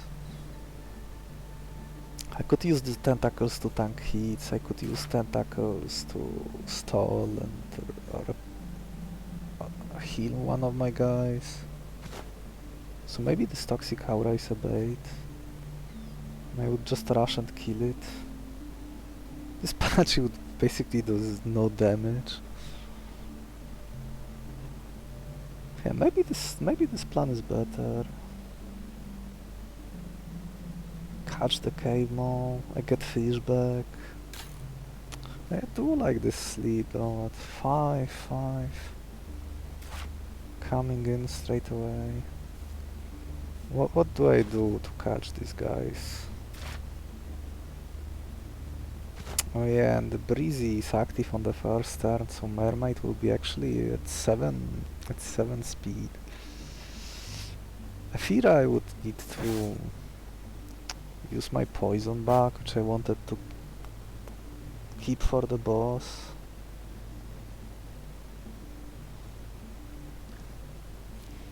So how else am I dealing with this Mermaid when he has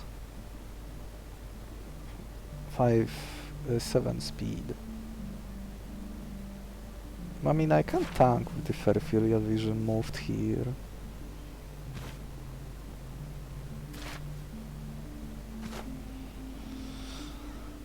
Oh, this glare would actually end up working in my favor if you use this. More armor, more blue scales.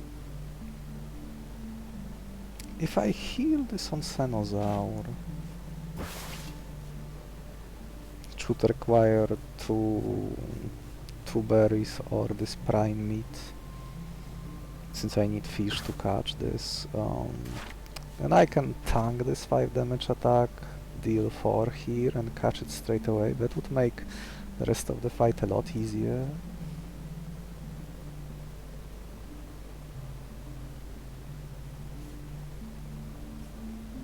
Well, maybe it's okay. There won't be any meat monsters that I would care about after.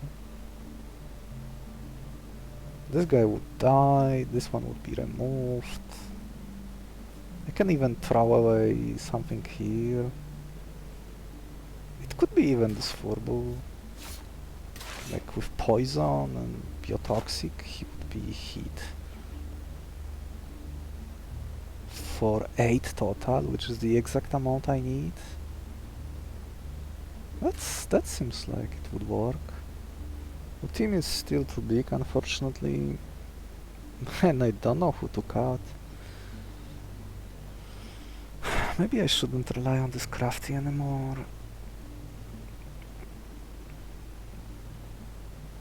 Though he does have group cover.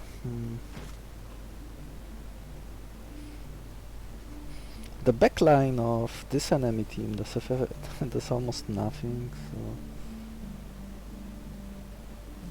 Yeah, Hypno-F is a very powerful sleeping move, especially when I can have 2 of them. Oh yeah, former human could survive a hit and put all enemy minions to sleep. Yeah, that would be very nice. Maybe that means that I don't even Peripheral Vision. Oh yeah, Peripheral Vision will stop working. Peripheral Vision will stop working when the left abomination dies, since the eye will move to the left.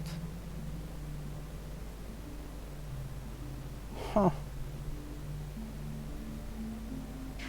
That's something I didn't consider until now.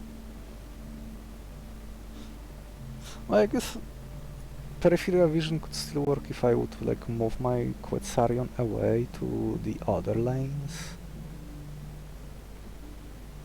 So maybe extracting it is still worth it, but I can probably get away without it. And I can use this last syringe for something else. Maybe right now I think I'm probably putting Imitator. Do I put Imitator on the former human? Maybe I should put this on the Farseer. Then he could select Glare on the second turn. So my Hypno-Wave could connect again from the Mermaid. Yeah, that might be better. Maybe this human is a bait unless I can fuse him. I could fuse him with the Quetzarion, though that actually wouldn't do all that much. But maybe I would fuse him with the 2-bubber. Oh, that would be nice. Or maybe not. Maybe I was supposed to give him Imitator all those few fights ago. Okay, so how is my final team gonna look like? These two? Or Black Mermaid and former human? Quetzarion. Quetzi kept to spam Venom Spray.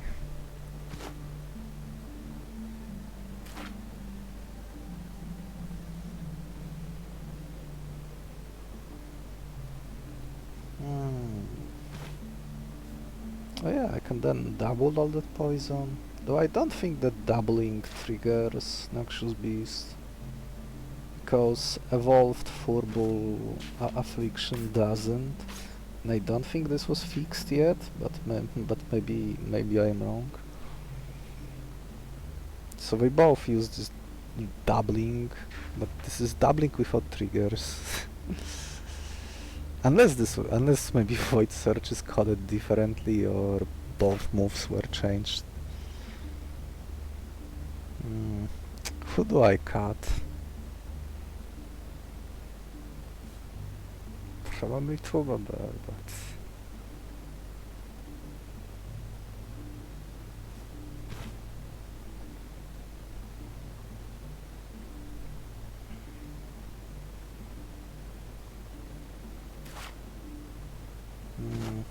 I will get hit a little initially by 2... No, by 1. So he will be at 6.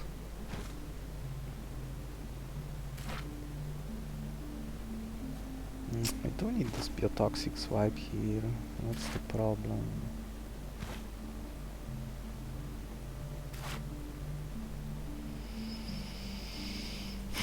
I probably should just skip this peripheral vision idea. Yeah, no, but now that I have sleep, there is no need for that. What am I even thinking? I feel like end up keeping this imitator way too long. But I guess it's not perfect fit on this Farseer, but with his enough health, even this extra speed. As long as he survives once, he can put everyone else on the field to sleep on the enemy side after copying this Hypno Wave. Can I even do this? Play Quetzarion first. Then play Quetzi. Then retreat Quetzi. I have 2 slots empty.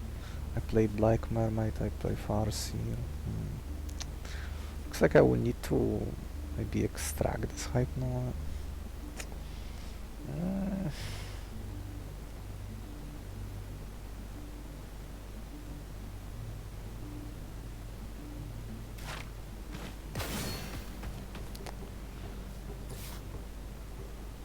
Oh, I got a freebie there. That's nice.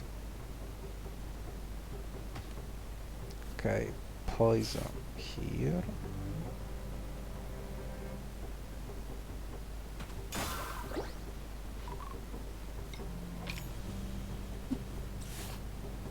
Biotoxic swipe.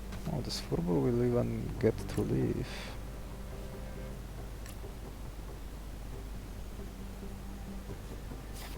Heal Onsenosaur.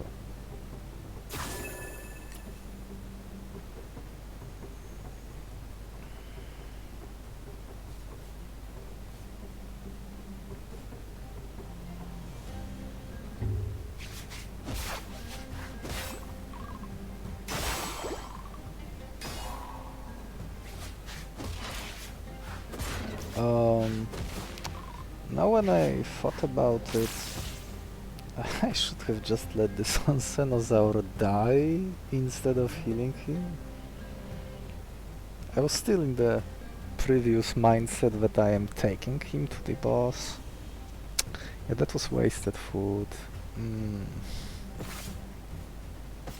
Kind of bad actually. Yeah, Pleading Face. Yeah, that was sloppy of me. Very sloppy. Now I cannot even give him Imitator. And oh yeah, because I was considering giving him Imitator. Waiting this long definitely wasn't correct. I just waited and waited for a perfect opportunity and it never arrived. Unless maybe this Onsenosaur was good enough, but yeah, I caught these two. Maybe I'll give it to former human after all.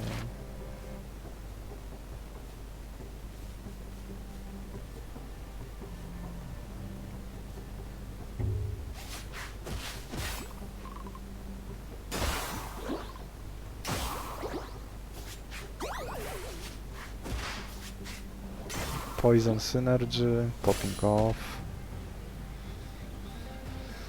Ah, and want to heal, not really. Oh, what a waste of food.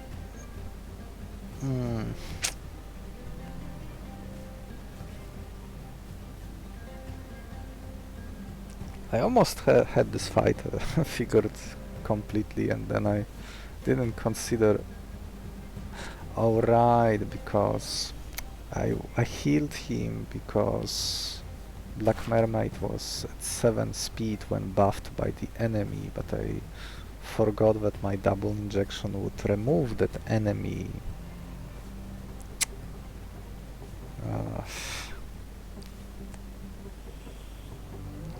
Kind of sloppy of me, not gonna lie.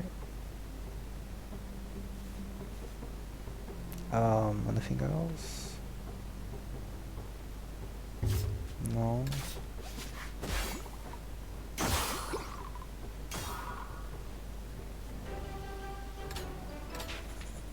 Let's see, fusion, maybe extra syringe. No. That would be a nice meat target to catch, but I guess not anymore. I have no meat. I only have berries. Oh, maybe berries is still okay. There's Nocturnal Sun here to lower enemy defenses, but at this moment enemy defenses don't matter. Oh, I could high roll and get a two negative blue scales from this rest side. That would be quite steamrolling. Oh, there is the bolt grab. Oh, but I don't have meat and fish anymore.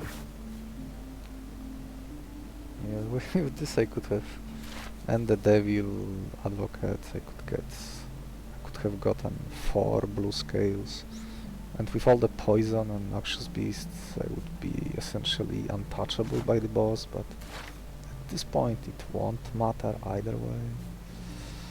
Can Furball still do something?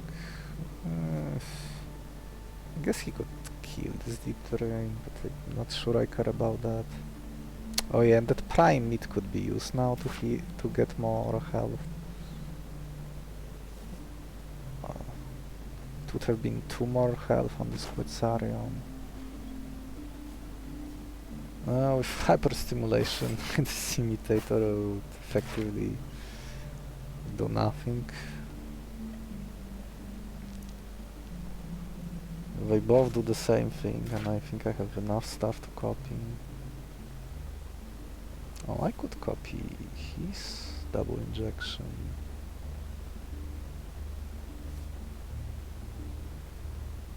Maybe. Do I move this Hypno-Wave?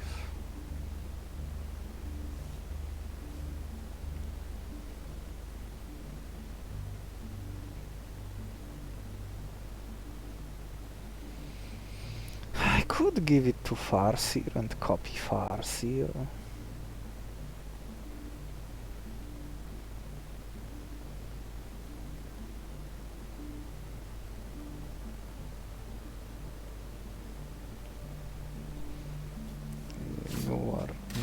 Needed. I fear this Onsenosaur at 1 health is also no longer needed.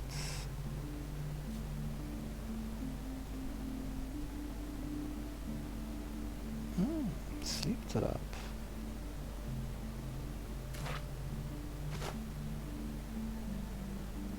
Sleep Trap Lightbringer.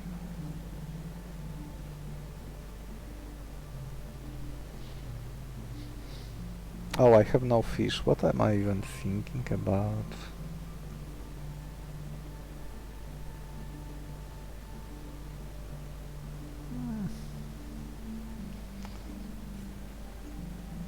Could probably ignore this.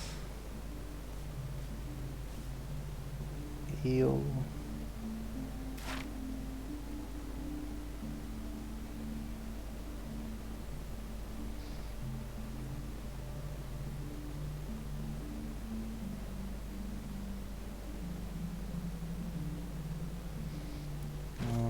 Hypno-wave. He will retreat anyway, so sleep is not effective on him. I actually wouldn't be able to one-shot him without attacking him for 5.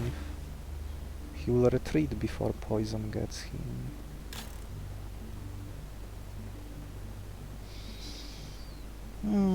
Stalking.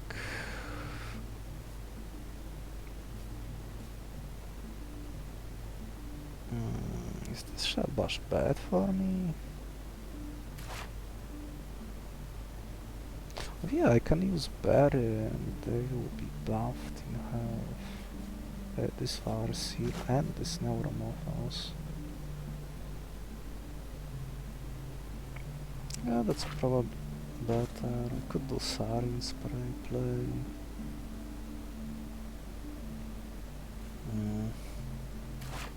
It's like I end up with too many moves.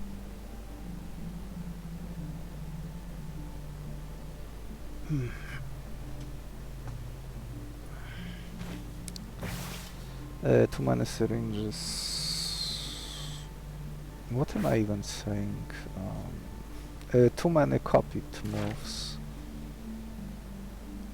Especially when I am somewhat forced to retreat this Quetzi, unless maybe I extract this Venom spray.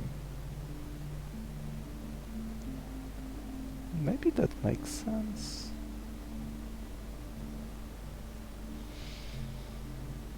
There's technically a test subject here, so I could get another Void Surge. Wouldn't that be funny to do double doubling? That I can only do this by copying it.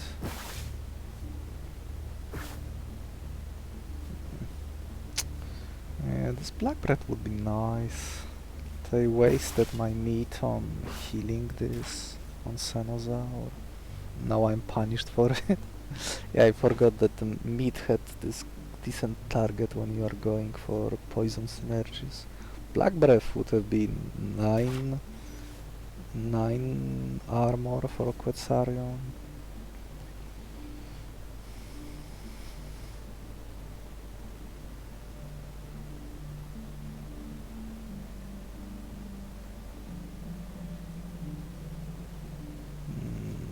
Move Venom Spray.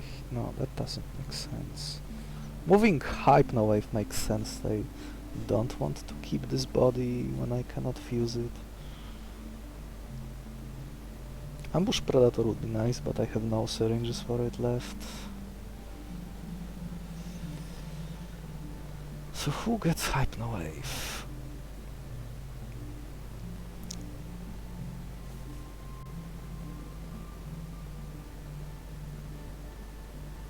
Maybe you, even though you are slow.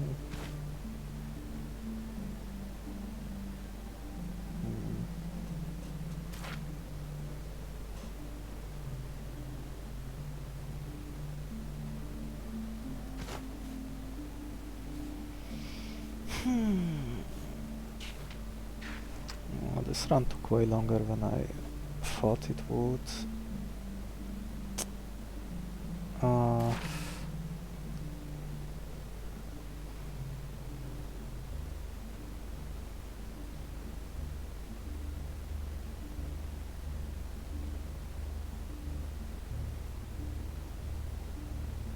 Cut this tree. Put Hypno-Wave somewhere, maybe Imitator here. That's 4 monsters. And this is my 5th.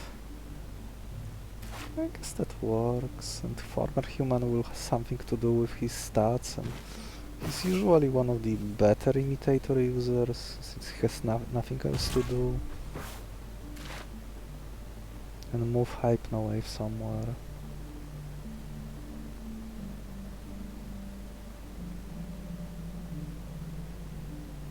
I could let him copy Death Pact so that he can one-shot this Carcoplet. This Black Breath. Is Black Breath concerning when I have other monsters on the field? It might be, since my guys are slow. Yeah, this is a very slow team. That's for sure. Maybe I should still go here. Maybe I don't need this Neuromorphos. Just get Lightbringer instead. Oh yeah, this guy is slow, so I can one-shot it.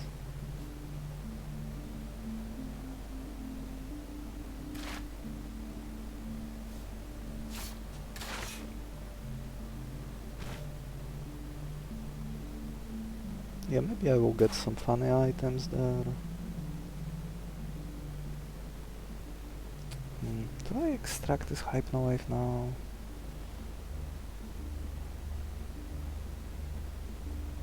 This guy has the most moves, but this guy has multi-hit.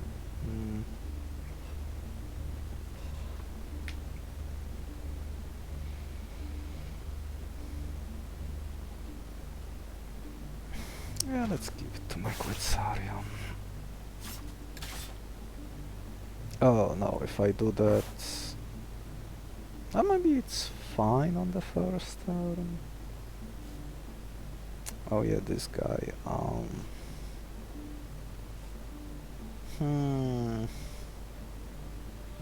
would need to heal my guy if I want to get through this. So like, oh no, I can just use former human for this. Why my Farseer kills this Black Mermaid. So who gets this Hypnowave?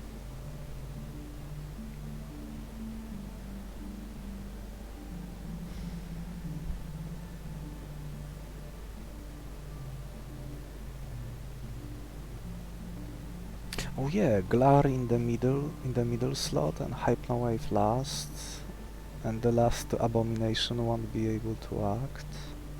Yeah, that seems good. But who gets Hypnowave?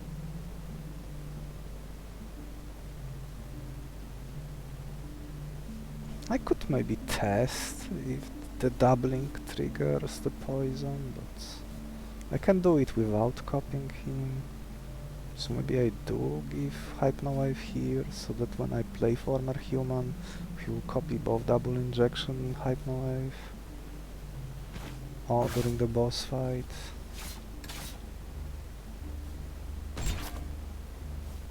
I might even end up using it on him when the boss is affected by the glare.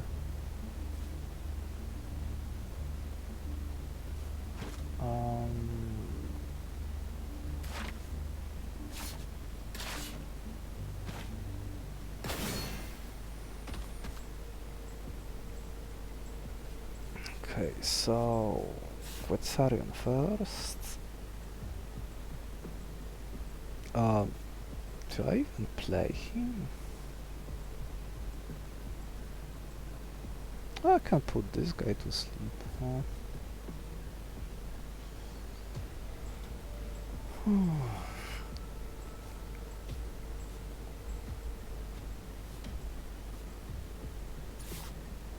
Right now I need to copy this guy.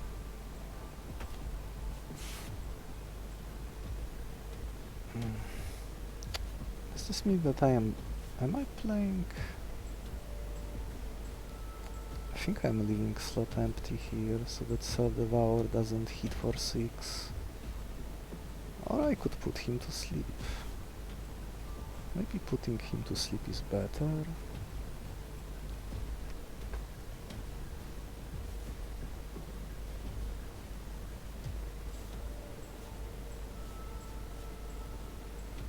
Is it better? Or maybe it is.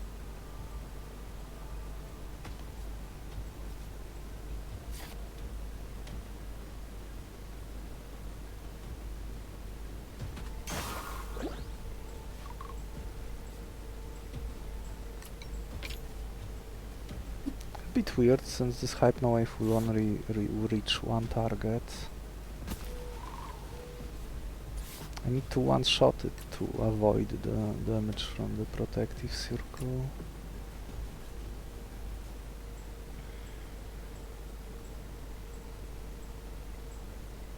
I survive here.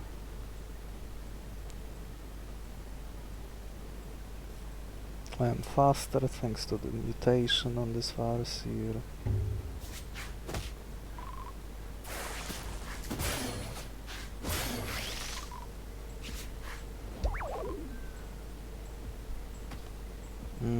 I guess I don't need him anymore, now that I think about it.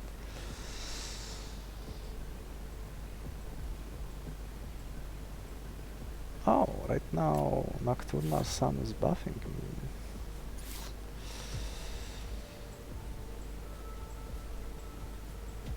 And debuffing the rest. Maybe Glare. Oh, maybe Glare from this slot.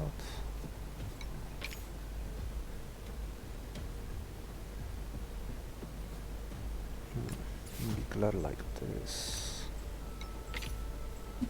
Since he has more health.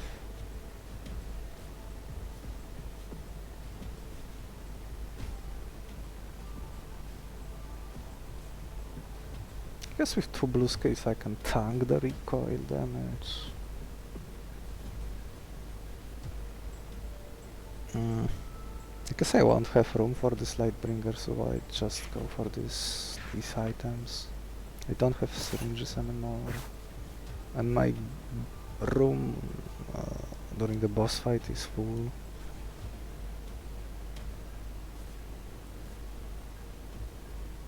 There is some chance that I get the missing 2 blue scales to almost let the Quetzarion solo the boss fight.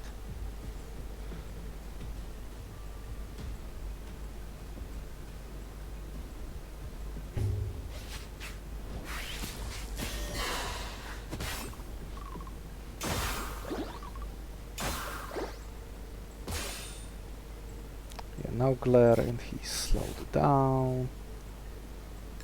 Yeah, Glare is such a nice move, lasts forever, all enemies are slowed down, and they all get negative blue scale. Too bad it's just a mutation only move, so there is no natural monster that carries it, at least not right now. Maybe a future monster will have it as his default.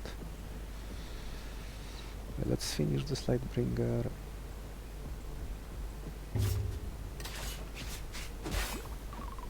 This run was too long as it is. I guess this Fipoda will get to stay. Oh. There is a blue scale, but not the one I want. I guess I can use it on the others.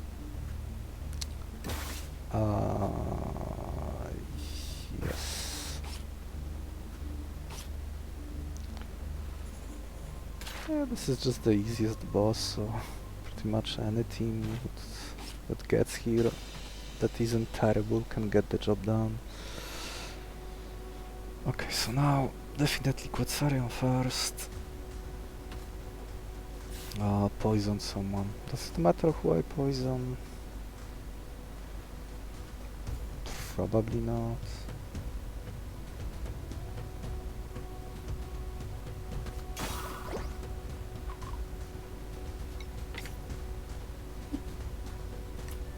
Now let's copy him. Hypno Wave here. Glare in the middle. Who do I give blue scale to? Probably to this.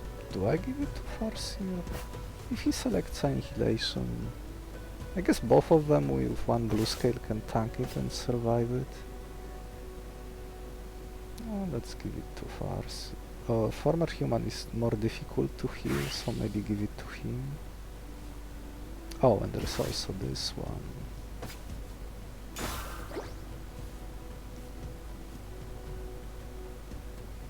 Yeah, I get no damage taken at all.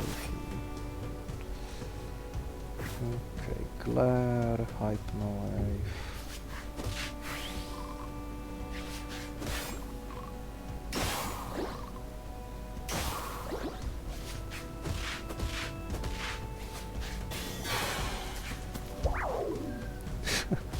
Isn't hypno-wave amazing sometimes?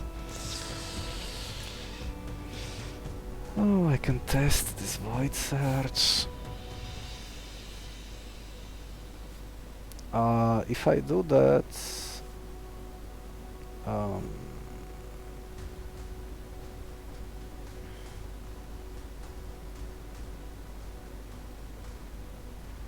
would love to use it last, but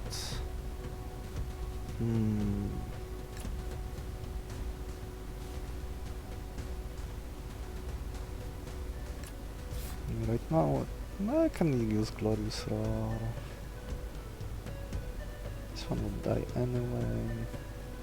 Let's see if this Void Search triggers Noxious Beast. It probably won't.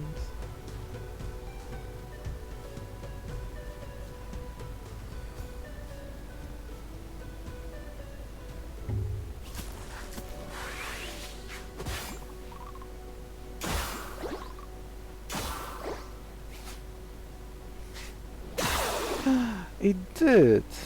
Oh wow! Either they fixed this or... oh wow, it actually works now. So it probably also works with Sadistic too. Wow.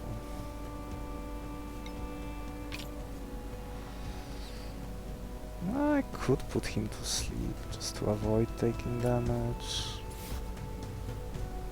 I can finish him off, and then I can double again. Oh, that's hilarious.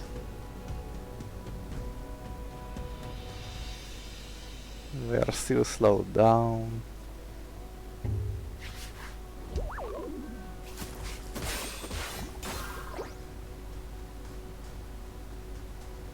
So, will I get... oh wow, it works. It's absolute... poison already kills him. Oh, just let the poison do the kill.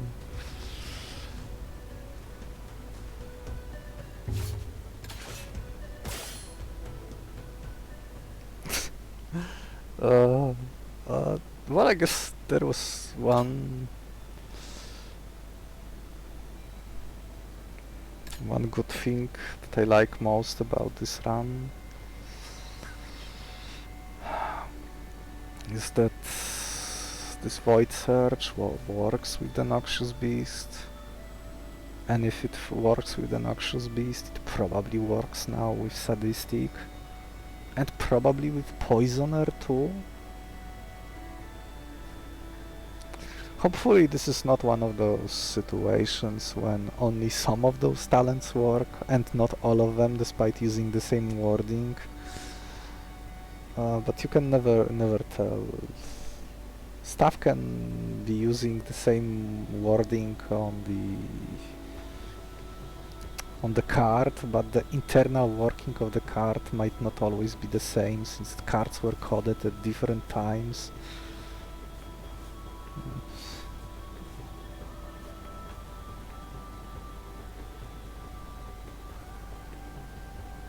Like, take for example this Venomous and this double injection.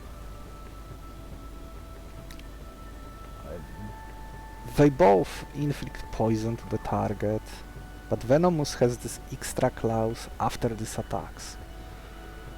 which normally it wouldn't matter anything, but for some reason this is enough, or maybe this is just a quirk of this talent. And there is another one that acts the same, but I forgot his name. Even when the enemy dies, like say first double injection kills the enemy and second one hits nothing, this still counts as applying poison, even though it's not applied to anything, and you get the Noxious Beast trigger. But if the same enemy dies from the double injection, you don't get any triggers from this move.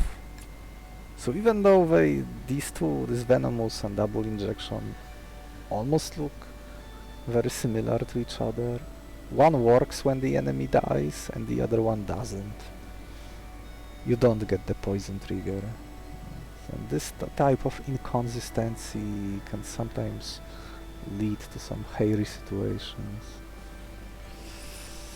But now that I know that Void Search works, oh wow, this suddenly the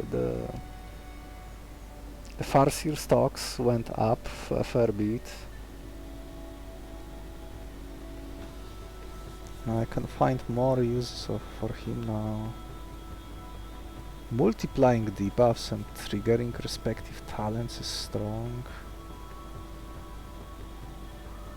Oh.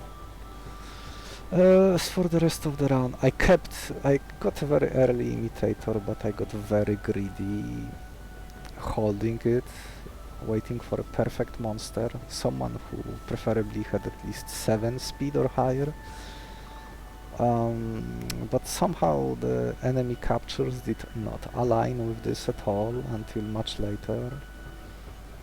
There was a big important decision for the 5th fight.